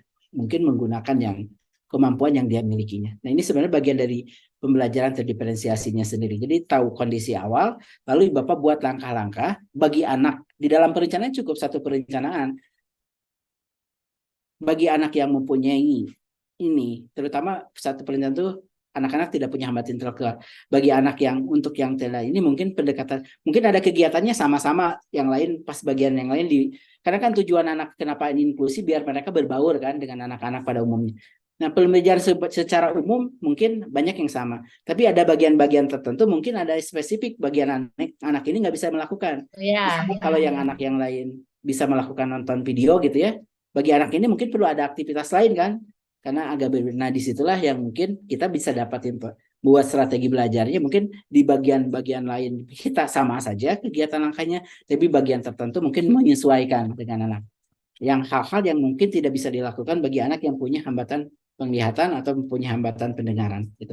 Jadi komponennya apakah sama saja karena sama ada perencanaan, ada tujuan. Nah, disinilah letak pembelajaran terdiferensiasinya ya. Nah, pembelajaran terdiferensiasi bisa kita lakukan berdasarkan asesmen awalnya. Nah, kalau untuk yang umum kita asesmen awal belajarnya lihat mengukur kemampuan pengetahuannya. Kalau yang untuk yang hambatan intelektual, untuk pendidikan khusus ini terutama di awal banget tuh, di awal kelas 7 perlu dilakukan asesmen diagnostik gitu ya untuk mengecek dia punya hambatan intelektual kah, apa hambatannya kan seringkali ada hambatan ganda ya. Apakah dia hambatannya penglihatan saja gitu ya, supaya saya tahu nih ngajarnya gitu. Itu ya. Jadi komponennya sama. Lalu ngajar kelas yang berbeda-beda ya sebenarnya bisa jadi cukup satu perencanaan belajar ya. Tinggal nanti kondisinya ternyata anak. Dan kalau saya sih seringkali sudah semua perencanaan belajar itu tidak mesti di print gitu ya, apalagi ini ya tidak mesti kan, apalagi dengan bagaimana ngecek.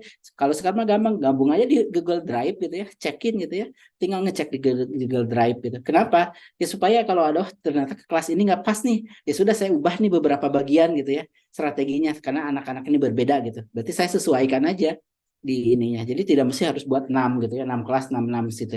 Mungkin hanya keterangan di bagian tertentu saja gitu. Oh, di sini ternyata anak-anaknya di kelas B semuanya sudah pada bisa di sini, berarti saya mulainya dari sini gitu. Nah, itu bagian dari asesmen awal belajar yang berbeda-beda sehingga treatment sayanya agak beda. Tapi setelah dicek sama saja ya sudah, kalau sama saja mah cukup perencanaan belajar strategi belajar digunakan di ke-6 kelasnya bisa satu. Itu mungkin Bu. Makasih. Pak Yogi atas jawabannya. Langsung lanjut ke pertanyaan selanjutnya ya Pak Yogi, karena waktu sudah ini dari Ibu Herlina. Ada 3 pertanyaan. Yang pertama adalah terkait ini Pak, asesmen dalam modul ajar. Apakah asesmen dalam modul ajar itu harus dituntut sedetail mungkin dari rubriknya, dari kisi-kisi soal dan lain sebagainya, seperti itu ya Bu Herlina. Kemudian yang kedua tadi buku panduan yang Bapak paparkan. Memang terkadang Pak, kalau kami di lapangan ini di saat seperti ini kami memahami dan nanti kan akan bagikan kepada teman-teman.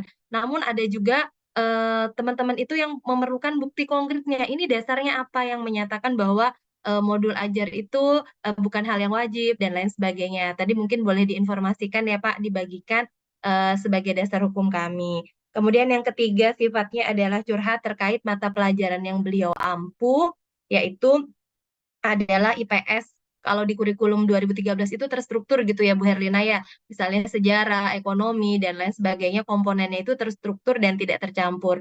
Nah pada saat masuk ke dalam kurikulum Merdeka, lalu seperti tercampur, seperti itu ya Bu Herlina.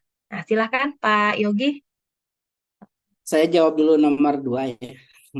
Nomor 2 tuh Bapak tinggal ini ya, Bapak nanti buka website kami semua di kurikulum.kemdikbud.go.id ya, kurikulum.kemdikbud.go.id. Mungkin saya izin buka ya, karena semua rujukan kebijakan kami simpannya di situ. Jadi Ibu Bapak tinggal dibuka nanti. Ini terlihat ya Bu ya? Sudah. Ya terlihat Bapak. Sudah terlihat Bu? Iya. Nah, ini Ibu Bapak buka kurikulum.kemdikbud.go.id, jadi tinggal klik kurikulum.kemdikbud.go.id lalu klik rujukan.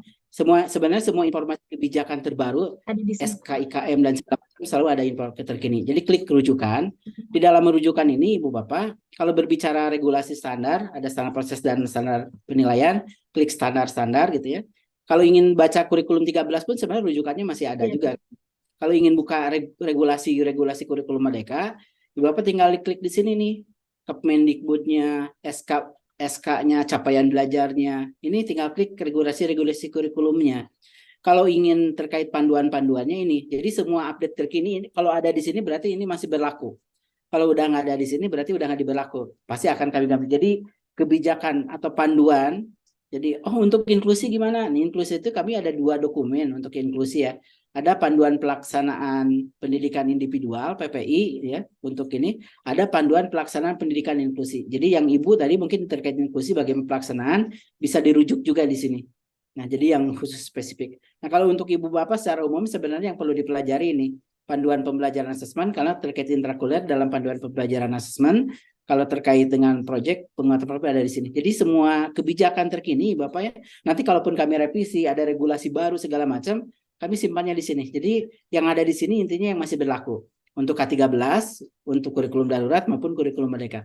Ini regulasi kurikulum Merdeka apa saja nih? Ada di sini regulasinya. Panduannya apa saja ada di sini ya. Jadi Bapak tinggal diklik rujukan panduannya. Jadi ini kami selalu informasi-informasi terbaru lalu di sini. Misalnya ini termasuk informasi ini ya, kami informasi webinar dengan teman-teman GTK juga kami sediakan informasi-informasi terkininya di sini nih.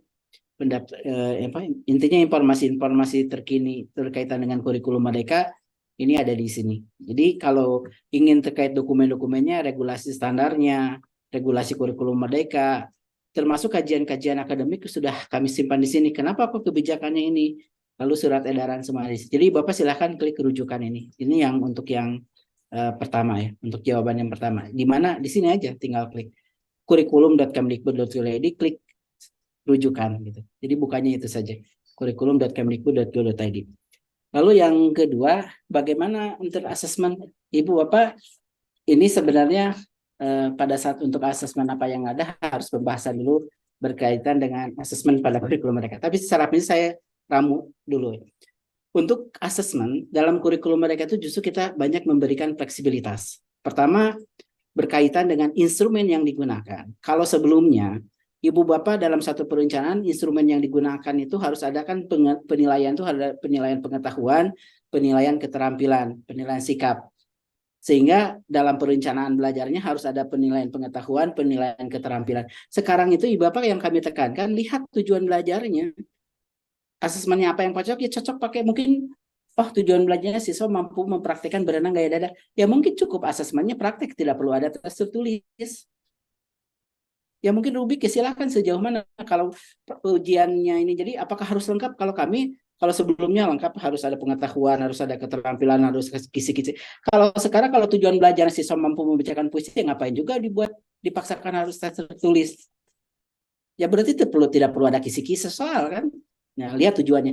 Boleh salah satu jenis saja. Itu instrumen yang digunakan, lihat tujuan belajarnya. Jadi sejauh mana tujuan belajarnya. Yang kedua ya, asesmen itu Ibu Bapak, waktu pelaksanaan asesmen itu fleksibel tergantung satuan pendidikan. Asesmen satuan pendidikan merasa kalau selama ini kan harus ada UTS, UAS, ulangan harian. Kalau sekarang keputusannya sekolah, bisa aja sekolah tidak ada UTS, tidak ada UAS dan sepanjang tahun mapel tertentu tidak ada tes tertulis sepanjang tahun. Di olahraga mungkin pas sepanjang tahun olahraga nggak pernah ada tes tertulis sepanjang tahun, bolehkah? Boleh saja, itu keputusan sekolah. Sekolah memutuskan tidak ada UTS, tidak ada UAS, bolehkah? Boleh. Sekolah memutuskan ada, silahkan. Nah itu yang diberikan fleksibilitasnya. Jadi instrumen yang digunakan yang penting lihat tujuan belajarnya apa. Jadi tidak diharuskan kepada ini adalah yang penting tujuan belajar apa. Instrumen itu yang dikatakan instrumen sama aja teori instrumen. Apa yang dikatakan tes tertulis, apa yang portofolio sama aja dengan K13. Kalau yang sekarang dibuka fleksibilitas boleh, yang penting tujuan belajarnya apa, instrumen cocok apa, waktunya apa. Nah ini mungkin kalau secara lengkap perlu asesmen ya, bahas asesmen. Tapi secara prinsip kalau terkait dengan sejauh mana nanti asesmennya, lihat tujuan belajarnya. Kalau tujuan belajarnya cukup dengan praktek, ya sudah cukup dengan praktek gitu ya.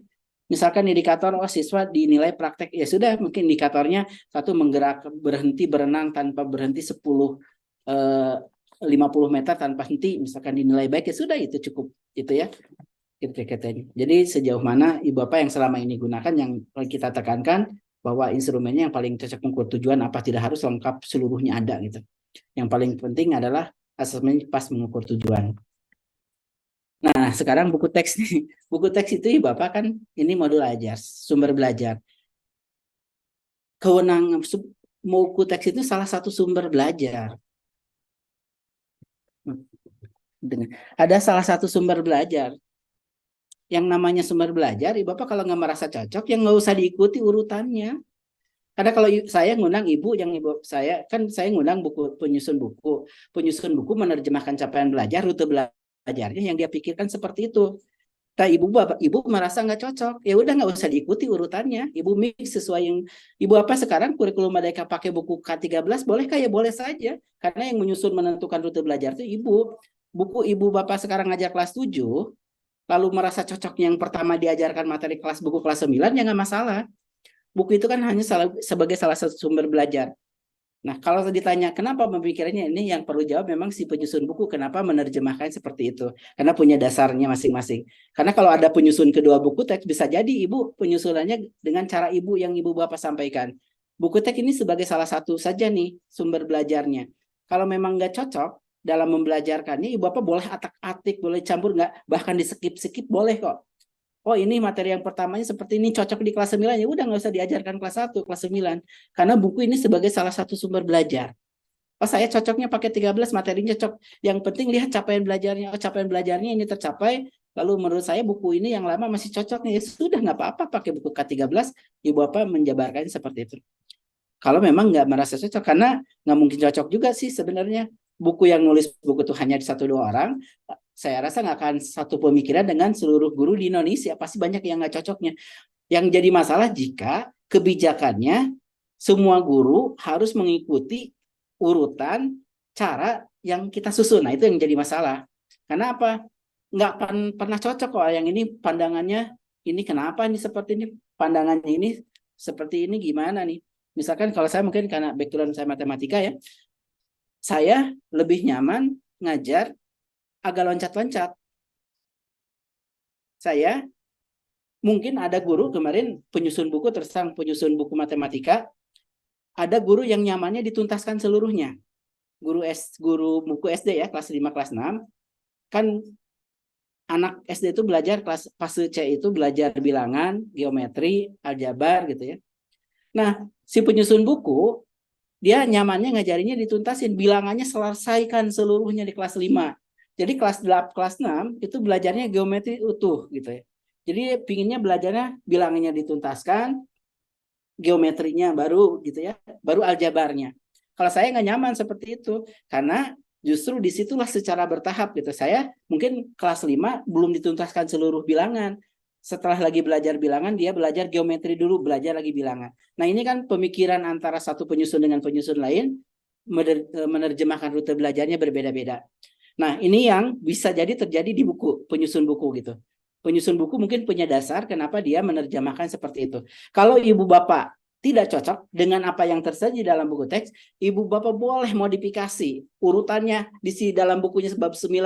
Lalu ibu bapak merasa itu menjadi bab 1 boleh. Bahkan kalau di dalam bukunya kelas 7, menurut ibu bapak itu nanti di kelas 9 boleh kok. Buku itu hanya salah satu sumber, diacak-acak seperti apa silahkan. Yang menjadi bapak yang akan perlu bapak pegang adalah perencanaan ibu bapak belajar. Ibu bapak punya perencanaan belajarnya. Sebaiknya belajar seperti ini.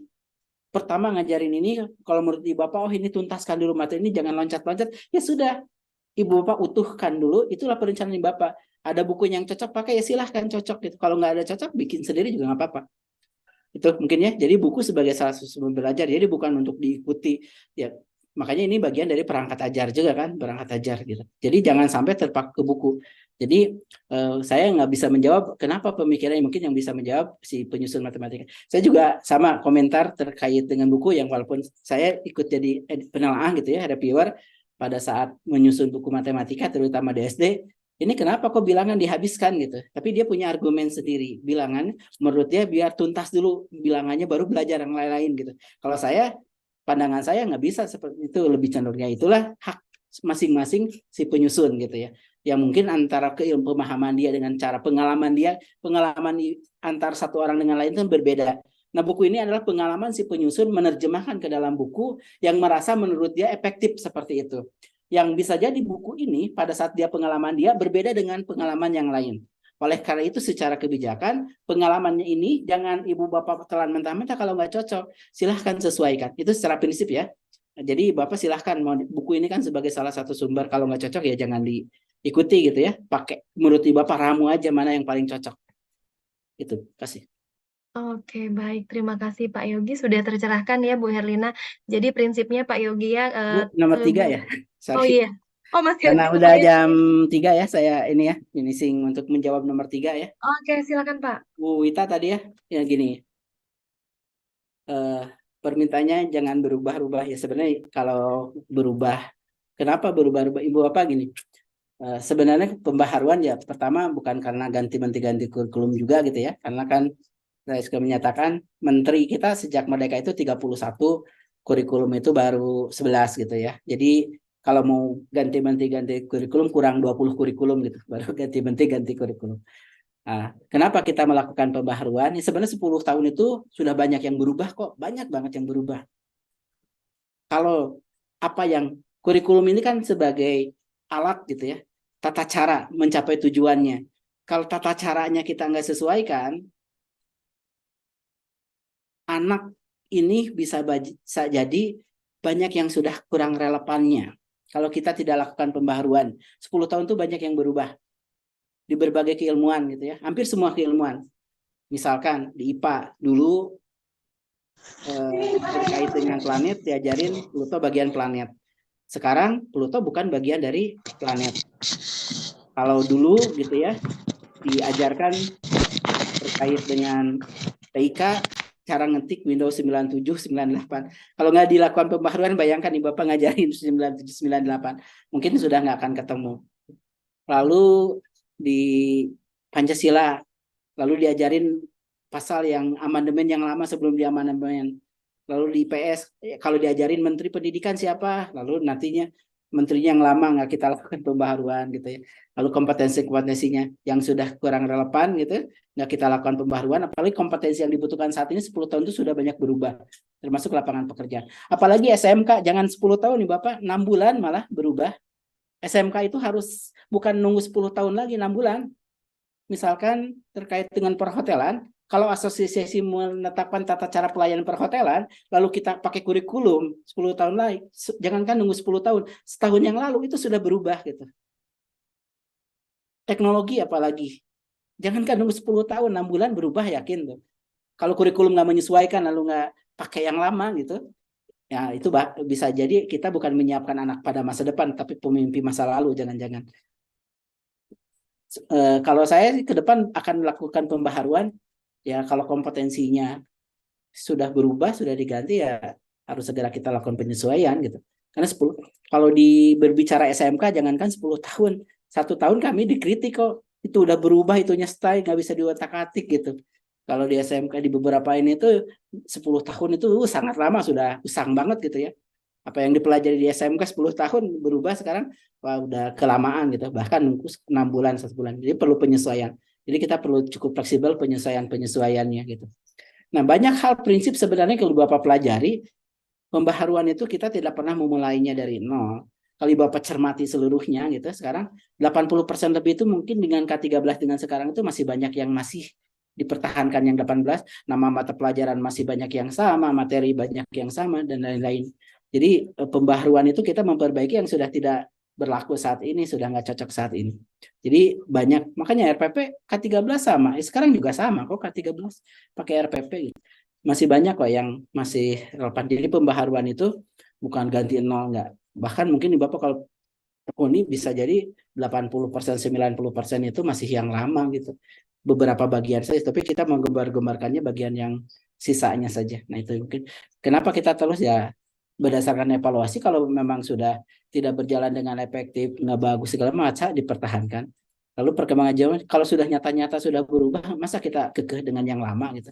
Ya perlu dilakukan pembaharuan. Jadi nggak ada jaminan juga. Kalau saya merasa kalau memang terus berkembang, kebutuhan berkembang, ya perlu terus dilakukan pembaharuan karena biar terus cocok gitu. Negara maju sekalipun kan tetap melakukan pembaharuan agar sesuai dengan kebutuhan zamannya. Itu mungkin dari saya. Baik, terima kasih banyak Pak Yogi. Karena waktu jualah yang membatasi ya Pak Yogi, walaupun banyak yang masih mengajukan pertanyaan, mohon maaf Bapak Ibu, semoga Pak Yogi di lain kesempatan masih bisa ya bergabung bersama kami kembali dalam webinar di BGP Kaltim ya Pak Yogi nanti. Karena teman-teman ini merasa masih banyak sekali hal-hal yang ingin ditanyakan kepada Pak Yogi.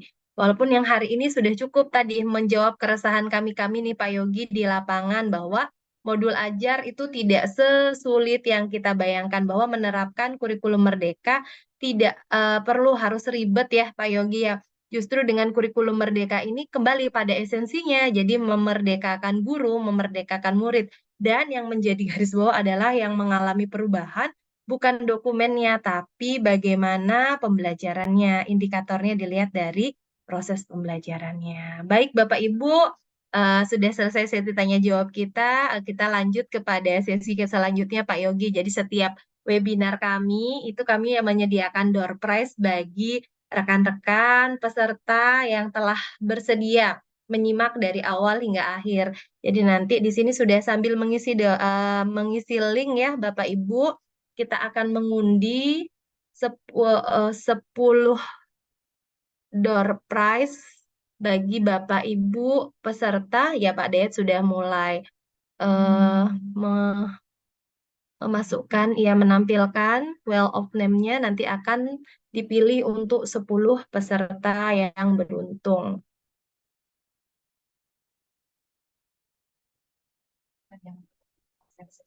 Dan Bapak Ibu masih stay ya, karena kita ada 3 sesi hari ini, nanti masih ada sesi ketiga. Ya, yang pertama Ibu Isye. Selanjutnya Pak Dayat. Dayat ya. Oke. Ibu Siti Mutmainah. Kemudian yang ketiga,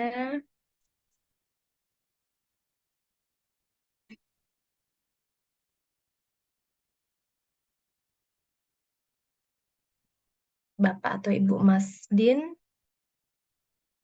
Dan yang keempat,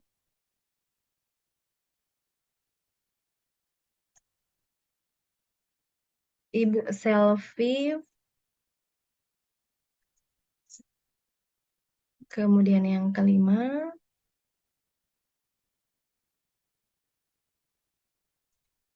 Bapak Muhammad Yusuf.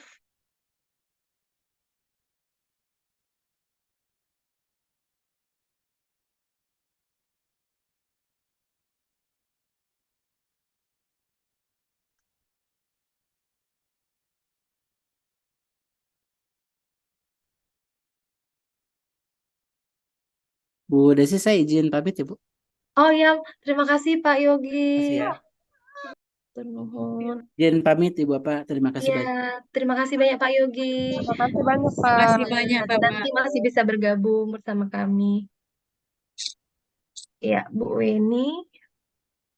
Kemudian selanjutnya yang ketujuh ya, Pak.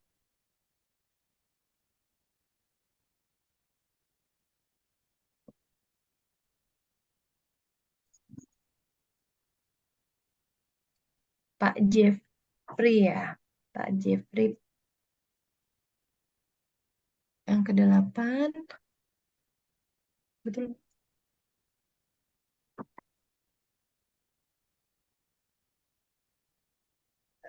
Bapak Michael Rian.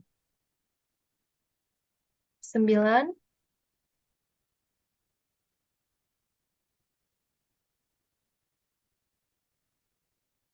Risto Safidi. Oh, sudah ya? Sudah lengkap ya, Pak Hidayat ya? Oke, baik Bapak Ibu. Nanti bagi peserta-peserta yang tadi muncul namanya boleh mengisi link untuk door prize bagi Bapak Ibu yang ada di Kota Samarinda bisa mengambilnya di BGP pada tanggal 27 dan 28.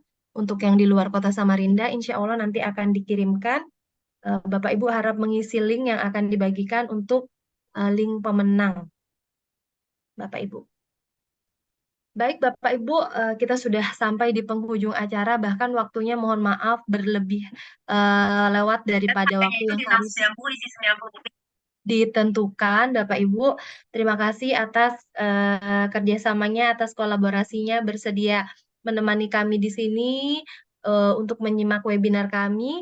Bapak Ibu, saya ingatkan kembali untuk mengisi daftar hadir, kemudian pretest atau post-test, dan juga evaluasi penyelenggaraan kegiatan pada link pada portal webinar ya Bapak Ibu agar semuanya tercatat dan Bapak Ibu bisa mendapatkan sertifikat. Baik Bapak Ibu, demikian sesi kedua terkait dengan tadi perencanaan pembelajaran. Perencanaan. Iya, Ibu Ika. Kuisisnya gimana, Bu? Oh, Tadi udah kuisis. bisa belum? Iya, Bu. Sebenarnya harusnya ada kuisis ya di sesi 2, tapi karena sudah harus memasuki sesi ketiga, sudah lewat 15 menit, nanti Bapak Ibu bisa stay tune lagi. Nanti kuisisnya ada di sesi yang terakhir, sampai di akhir sesi yang ketiga. Karena tadi kita sangat asik ya Bapak Ibu. Mungkin saya tutup dulu untuk sesi yang kedua. Terima kasih Bapak Ibu atas kerjasamanya.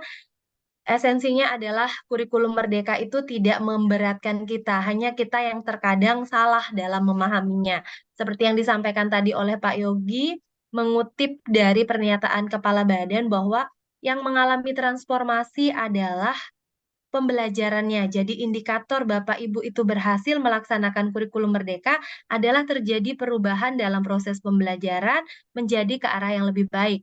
Dan indikator jangka panjangnya tentu peningkatan hasil belajar. Baik Bapak Ibu, mohon maaf atas segala hilaf dan kesalahan saya selama memandu sesi 2 ini. Semoga Bapak Ibu terus bertahan pada parade webinar BGP Kaltim yang kami selenggarakan setiap harinya. Sampai ketemu pada episode-episode selanjutnya. Dan setelah ini, Bapak Ibu akan kembali bergabung untuk sesi ketiga bersama moderator Bunda Arbayah dan narasumber-narasumber keren lainnya. Saya akhiri. Wassalamualaikum warahmatullahi wabarakatuh. Terima kasih Bapak Ibu. Salam sehat dan bahagia. Terima kasih Bu Desi dan pematerinya yang luar biasa. Terima kasih Bu Desi. Kapan lagi nih? Aduh, luar biasa. Mantap Bu Desi. Izin Bu Desi. Kita lanjutkan. Oke. Terima kasih kepada Ibu Desi yang sudah memandu webinar hari ini pada sesi kedua. Bapak Ibu. Dan terima kasih juga kepada Bapak Ibu yang sudah bertahan di ruang Zoom ini untuk mengikuti webinar yang diselenggarakan oleh BGP Kalimantan Timur. Bapak Ibu, kami ucapkan dulu selamat datang ya kepada Bapak Ibu yang mungkin baru bergabung di sesi ketiga kali ini. Sesi ketiga ini akan berdiskusi tentang strategi penuntasan aksi nyata di PMM. Sebentar ya Bapak Ibu. Saya sudah jadi co-host belum ya? Apakah saya bisa dijadikan co-host, Sudah panitia? Bu, lanjut Bu. Oke, terima kasih.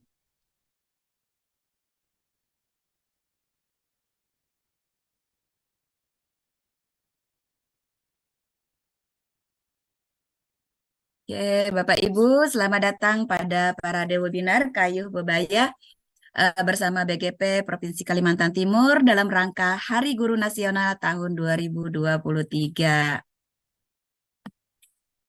Sebelum saya lanjutkan, saya ingin berpantun dulu, biar lebih semangat Bapak Ibu. Tolong dibilang cakep ya. Bunga sekuntum dari pohon talas. Cakep. Samarinda, anak bersekolah. Cakep. Assalamualaikum, mohon dibalas. Bismillah. Bismillahirrahmanirrahim. Assalamualaikum warahmatullahi wabarakatuh. Waalaikumsalam warahmatullahi wabarakatuh. Salam sejahtera bagi kita semua. Salam Om Swastiastu, Namo Buddhaya, salam kebajikan, Rahayu. Semoga Bapak Ibu sehat selalu mengikuti kegiatan webinar kali ini sampai pada akhir, yaitu di tanggal 25 November, puncak dari Hari Guru Nasional. Terima kasih Bapak Ibu sudah mengikuti dari awal, kita mulai kemarin dari tanggal 20 di pembukaan, kemudian nanti akan kita akhiri di tanggal 25 ya Bapak Ibu ya. Baik Bapak Ibu, untuk sesi ketiga hari ini kita akan mendengarkan pemaparan strategi penuntasan aksi nyata di PMM dengan narasumber Ibu Nuridah SPD, kemudian dengan Ibu Neri Riani SPD, dan bersama saya sendiri sebagai moderator yaitu Arbaya.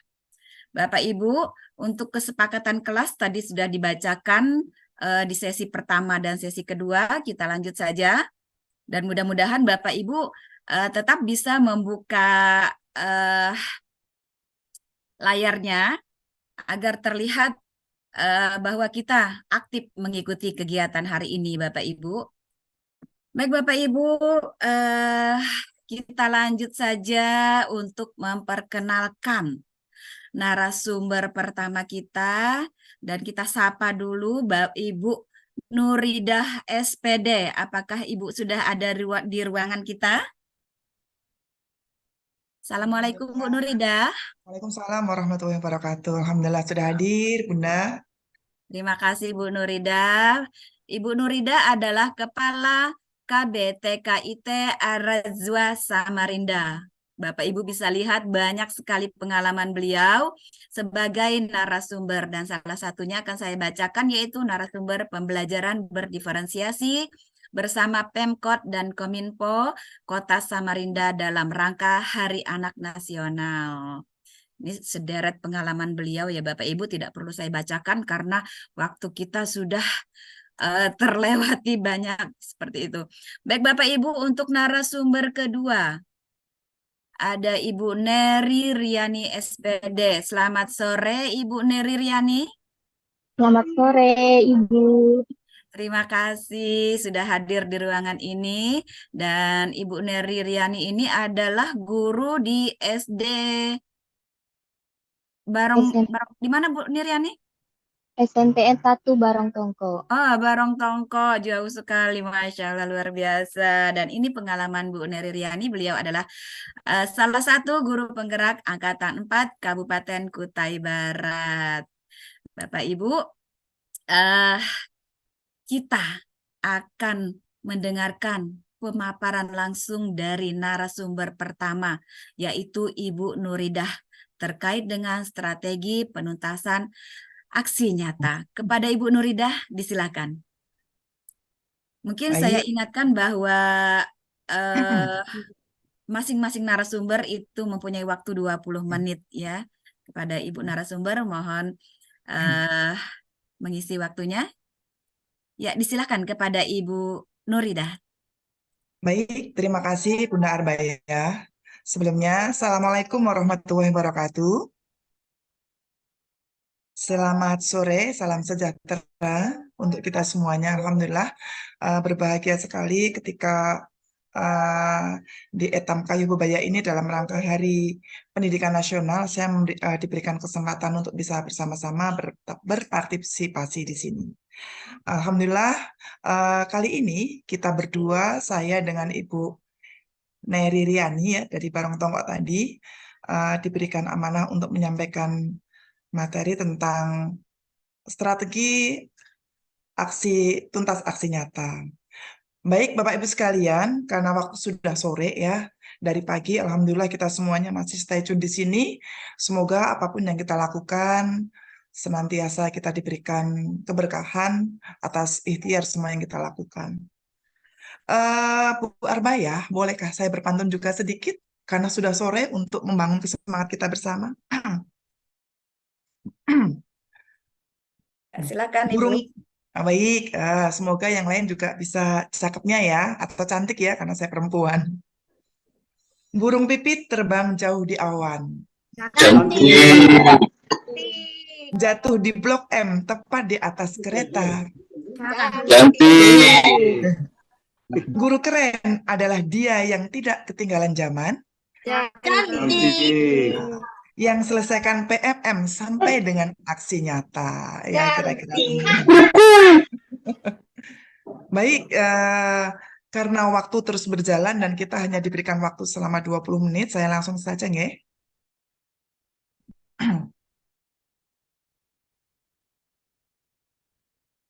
Apakah sudah terlihat?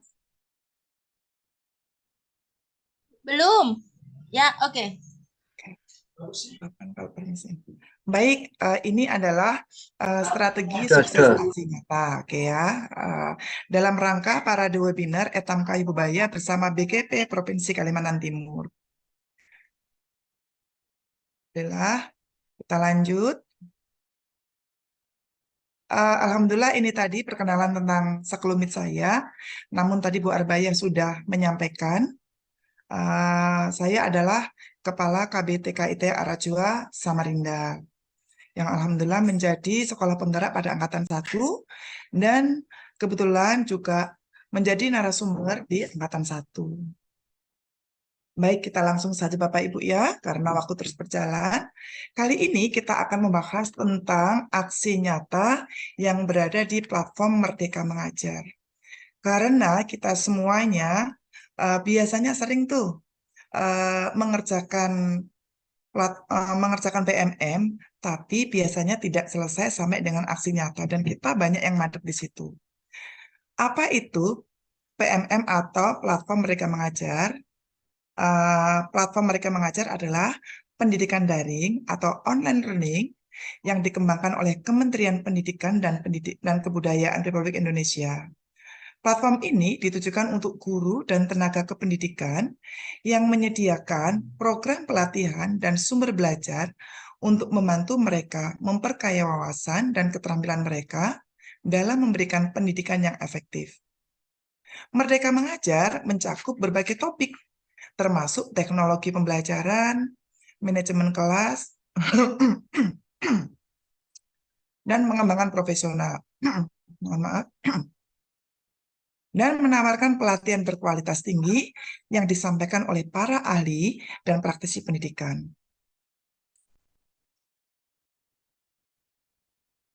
Selanjutnya, tujuannya apa sih? Tujuan dari PMM adalah untuk meningkatkan kualitas pendidikan di Indonesia dengan membantu guru dan tenaga kependidikan untuk memperoleh pengetahuan dan keterampilan yang diperlukan untuk mencapai tujuannya. Oke. Kemudian, mengapa sih kita harus menyelesaikan PMM? Nah, kita nanti akan lebih semangat jika kita tahu manfaatnya.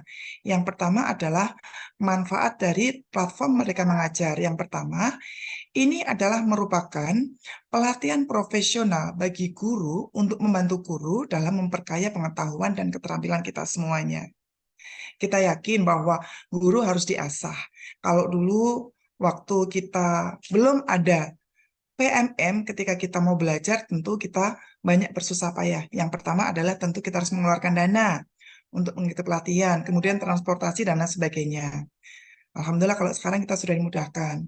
Yang kedua, PMM menjadi sumber belajar yang berkualitas. Di sini menyediakan materi pelatihan, ada videonya dan ada tugasnya yang disusun juga oleh para ahli dan praktisi yang berpendidikan.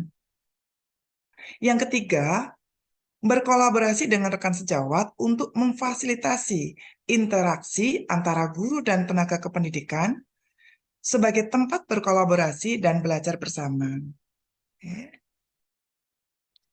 Selanjutnya adalah untuk meningkatkan profesionalisme guru, mengikuti pelatihan dan mengakses sumber belajar yang berkualitas tinggi. Guru dapat memberikan pendidikan yang lebih efektif berkat setelah kita menyelesaikan dari PMM, karena PMM adalah pusat dari pembelajaran kita semuanya. Yang selanjutnya adalah meningkatkan kualitas pendidikan untuk membantu guru memperoleh pengetahuan dan keterampilan yang diperlukan. Merdeka Mengajar meningkatkan kualitas pendidikan di Indonesia. Jadi secara keseluruhan, Merdeka Mengajar itu memberikan solusi pembangunan profesional, pengembangan profesional bagi guru dan tenaga kependidikan di seluruh Indonesia, yang mana bertujuan untuk membantu mereka dalam memberikan pendidikan yang lebih efektif dan meningkatkan kualitas pendidikan secara umum. Selanjutnya, kita biasanya setelah menyelesaikan PMM, kita akan menemui beberapa kendala dalam penyelesaian aksi nyata. Ya. Beberapa kendala dalam menyelesaikan aksi nyata dalam PMM yang pertama adalah keterbatasan akses teknologi. Nah, ini bagi saudara-saudara kita yang jauh, mungkin sangat terasa sekali bagaimana jika aksesnya itu sangat terbatas. Karena mereka untuk mendapatkan signal internet itu sangat susah. Dan ini menjadi salah satu dari kendala ketika kita ingin menyelesaikan aksi nyata. Yang kedua, itu adalah kesulitan dalam mengelola waktu.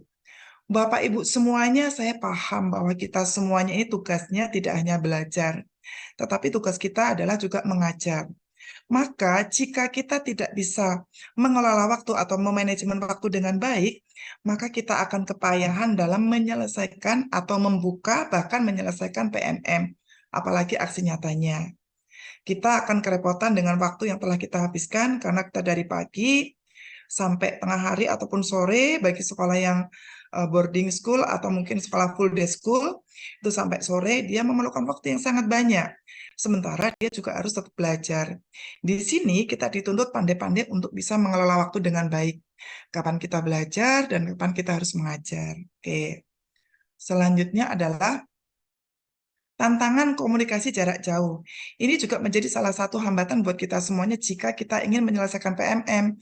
Mengapa ini kita angkat? Karena PMM ini kita kerjakan sebaiknya memang berkomunikasi dengan teman sejawat. Jadi jika di antara satu wilayah itu jaringan internetnya itu menjadi kendala, ini juga merupakan tantangan buat kita semuanya. Maka kita akan berusaha dalam menyelesaikan aksi nyata. Yang selanjutnya adalah kesulitan dalam menemukan ide aksi nyata. Bapak Ibu sekalian, setelah kita menyelesaikan soal-soal yang berada di PMM, kadang-kadang kita suka buntu tentang maksud dari aksi nyata, perintah-perintah dari aksi nyata itu seperti apa. Kita kadang-kadang gagal fokus untuk memahami maksudnya ini apa. Jadi ketika kita di lapangan, kita berpikir apakah ini sudah sama dengan apa yang saya maksud dan sama dengan apa yang saya pelajari. Maka di sini saya juga memasukkan ini sebagai salah satu kendala. Ide aksi nyata itu sebenarnya mudah ketika kita jeli memahami soalnya. Tetapi kalau kita tidak jeli, maka kita akan kebingungan. Yang mana sebenarnya yang dimaksud dalam aksi nyata ini. Yang selanjutnya adalah kendala teknis pada platform. Nah, ini juga sama. Ini bagi kita semuanya yang kadang-kadang tidak semuanya orang tuh mahir dalam memainkan IT. Ini juga salah satu kendala bagi kita yang belum begitu mahir untuk bermain IT atau belajar IT. Maka ini menjadi salah satu kendala buat kita semuanya. Nah, semoga kita semuanya nanti yang agak sedikit terbata-bata atau mungkin pelan-pelan dalam memahami bagaimana teknis belajar ber-IT, semoga nanti ada jalan supaya kita lebih mudah untuk bisa belajar IT sehingga kita mudah memahami apa yang ada dalam platform mereka mengajar. Yang selanjutnya adalah tantangan motivasi diri. Yang pertama adalah saya sampaikan manajemen waktu yang tidak tepat, semangat yang menurun karena kadang-kadang kita sudah kelelahan, kemudian kita sudah kehabisan energi, sehingga kita sudah kehabisan, seolah-olah sudah kita kehabisan waktu. Selanjutnya kita juga tidak ada teman untuk berdiskusi. Aksi nyata ini memang tidak bisa dikerjakan sendiri Bapak Ibu, walaupun nanti dalam kenyataannya ketika menarasikan di dalam sebuah aksi nyata itu memang dipakai bahasa kita sendiri. Tetapi kita perlu teman rekan sejawat untuk berdiskusi bagaimana untuk menyelesaikan aksi nyata ini. Nah, kita lanjut. Jadi, jika kita bisa merefleksi diri, maka kita akan mudah menemukan solusi dalam menyelesaikan aksi nyata. Artinya gini, ketika kita sudah mempelajari, kemudian kita bisa memahami kekurangan saya apa, kelebihan saya apa, maka kita akan mudah sekali dalam menyelesaikan, menemukan jawaban-jawaban apa sih yang dimaksud dalam pertanyaan aksi nyata atau keinginan dari aksi nyata tersebut. Semoga kita termasuk orang-orang yang tetap semangat menyelesaikan aksi nyata. Ya. Baik Bapak Ibu, kita lanjutkan. Karena waktu saya lihat juga kurang 10 menitnya. Ini alurnya Bapak Ibu. Saya yakin di sini semuanya mungkin sudah membuka aksi nyata. Sudah membuka PMM. Entah itu sudah menyelesaikan sampai aksi nyata atau baru sampai menyelesaikan modulnya saja. Artinya soal-soalnya saja. Dan ini bagi teman-teman Bapak Ibu yang sudah menyelesaikan, kita bisa bersama-sama mereview, mengingat kembali. Tapi bagi Bapak Ibu yang baru pertama kali, mari kita bersama-sama belajar bagaimana sih kita membuka PMM terlebih dahulu, alurnya seperti apa. Baik, yang pertama, Bapak Ibu sekalian, kita nanti diawali dengan membuka aplikasi platform Mereka Mengajar. Kita bisa lihat, ini ada di sebelah ujung ya, modelnya itu seperti orang merdeka gitu ya. Nah, gitu. Ini rilis pada 11 Februari 2022. Platform Merdeka Belajar adalah platform edukasi yang menjadi teman penggerak untuk pendidik dalam mewujudkan pelajar profil pelajar Pancasila. Nah, ini teman kita adalah ini. Insya Allah jika kita rajin membuka PMM, insya Allah semakin sedikit kendala kita nanti dalam melaksanakan tugas belajar dan mengajar di sekolah, di tempat tugas kita masing-masing. Setelah kita membuka platform Merdeka Mengajar, maka kita akan memilih tulisan yang tulisannya adalah pelatihan mandiri. Fitur pelatihan mandiri ini termasuk dalam pengembangan guru. Oke Bapak Ibu ya, kita setelah mencari pelatihan mandiri, kita lanjutkan. Lalu kita klik di topik. Di topik itu nanti akan banyak topik yang akan kita lihat. Dulu kita pertama kali ada kurang dari 10, kemudian 11, 12, sampai dengan hari ini, alhamdulillah topik yang berada di PMM sudah mencapai 36 topik. Ya, semoga kita semuanya tetap semangat. Oke. Selanjutnya, pada saat itu saya memilih topik di profil pelajar Pancasila atau P3 saya singkat saat itu. Lalu, kita lanjutkan. Langkah-langkahnya untuk mengikuti pelatihan mandiri. Yang pertama adalah memilih topik dulu, kemudian menyelesaikan modul. Yang ketiga adalah menyimak materi. materi modul atau video pelatihan, karena di dalamnya tidak hanya terdapat soal-soal, pretest, post-test, tetapi ada video yang harus kita tuntaskan. Nah, ini kadang-kadang menjadi penyakit kita bersama, Bapak Ibu. Kita sekedar ingin mendapatkan garis hijau ya. Itu kadang-kadang kita menyimak video itu, mohon maaf, tidak sampai habis. Kita hanya buka awal, lalu kita scroll sampai habis. Nah, kalau sudah kita begitu, maka kita akan mengalami kesusahan saat kita nanti menyelesaikan aksi nyata. Karena kita tidak tahu maksud sesungguhnya apa sih dari modul yang kita pilih ini, gitu, atau topik yang kita pilih ini. Gitu. Yang selanjutnya adalah mengerjakan pelatihan pemahaman. Itu nanti ada beberapa soal pelatihan pemahaman yang harus kita selesaikan di situ. Selanjutnya adalah mengisi cerita refleksi. Di sini kita juga dituntut untuk bisa menceritakan dari hasil apa yang kita baca, lalu pemahaman kita seperti apa, lalu disuruh menceritakan dengan bahasa kita. Makanya di sini kita tidak ada contek-mencontek, karena bahasa kita itu asli dengan bahasa kita sendiri. Selanjutnya adalah kita juga harus mengerjakan post-test, sehingga lulus. Kalau kita ingin ketemu dengan aksi nyata, bisa membuka aksi nyata, berarti kita harus lulus post-test terlebih dahulu. Yang selanjutnya adalah mengumpulkan aksi nyata. Oke, kita lanjut. Nah, ini Bapak Ibu, saat itu saya menyelesaikan materi yang di dalamnya berupa video yang harus kita tonton dan latihan pemahaman yang harus diisi. Insya Allah diselesaikan dulu, baru kita nanti bisa buka post-test. Selanjutnya, jika materi sudah selesai, kita pilih klik aksi nyata. Di situ nanti kita akan ketemu nih beberapa soal. Apa sih maksudnya?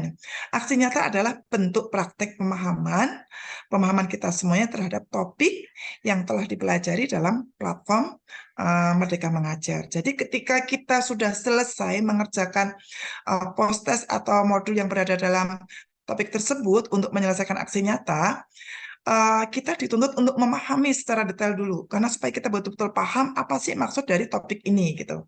Supaya nanti kita ketika mengerjakan aksi nyata, kita tidak salah-salah. Oke.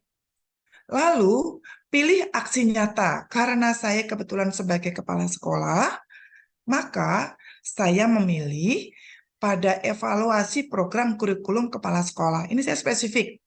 Dan pilih aksi nyata ini, Bapak Ibu sekalian, tipnya adalah kita jangan memilih yang susah. Kan itu ada beberapa soal nih. Kira-kira yang menurut kita mudah apa? Kita pilih. Jangan menyusahkan diri sendiri. Yang termudah menurut kita apa? Yang mudah kita pelajari apa? Yang mudah kita laksanakan itu apa? Baru kita kerjakan. Karena kalau tidak begitu, kita nanti akan menemui banyak kendala. Oke. Lalu baca rincian dan pilih aksi nyata yang sesuai dengan diri kita. Tadi sudah saya sampaikan, nggak usah nyari yang susah. Cari yang mudah kita pahami dan yang sudah kita laksanakan. Supaya dalam penyelesaian aksi nyata nanti kita lebih mudah. Di dalam pilihan aksi nyata, nih, karena kemarin saya memilih evaluasi program kurikulum, ini pilihannya. Tetapi Bapak Ibu semuanya, di tiap-tiap soal, di tiap-tiap pilihan aksi nyata nanti, perintahnya berbeda-beda sesuai dengan karakter soal yang akan kita pilih. Jadi catatannya adalah aksi nyata dapat dilakukan secara kolaborasi. Namun, pendidik harus menuliskan refleksi, deskripsinya masing-masing sesuai dengan peran dan pengalaman yang didapatkan saat melakukan aksi nyata. Refleksi personal adalah bagian penting dari proses saat pembelajaran. Itu menjadi hal yang penting buat kita untuk menyelesaikan aksi nyata. Selanjutnya, Bapak Ibu semuanya, ini merupakan hal yang penting sekali buat kita untuk memudahkan menyelesaikan aksi nyata. Bagaimana caranya? Ketika kita menyelesaikan topik, kita ambil secari kertas, ya. Kemudian kita rangkum per poin. Kita ambil poin-poinnya apa dan kita tulis. Itu kalau saya. Mengapa? Karena cara itu untuk memudahkan nanti ketika saya menyelesaikan aksi nyata. Karena kalau tidak begitu, seberapa panjang sih daya ingat manusia? Maka untuk menjaga kekhawatiran, kealpaan kita di setiap soal atau modul di setiap topik, Saya selalu rangkum sedikit-sedikit apa sih poin ini maksudnya, hal penting apa nih maksudnya. Sama juga ketika kita menyaksikan video. Poin-poin apa yang perlu kita catat. Jadi kita harus memerlukan catatan supaya untuk memudahkan nggak bolak-balik nanti ya. Nah ini aksi nyata adalah wujud dari implementasi setelah kita menyelesaikan modul. Maka mengkomunikasikan dan menyiapkan umpan balik yang diberikan kepada audien boleh berupa Google Form atau WhatsApp atau bentuk langsung. Bapak Ibu sekalian, di dalam aksi nyata itu memerlukan yang namanya umpan balik. Ini yang terjadi, sering terjadi yang miskonsepsi antara kita semuanya. Karena dulu waktu pertama kali saya membuat, sama pemikiran saya. Ketika kita membuat,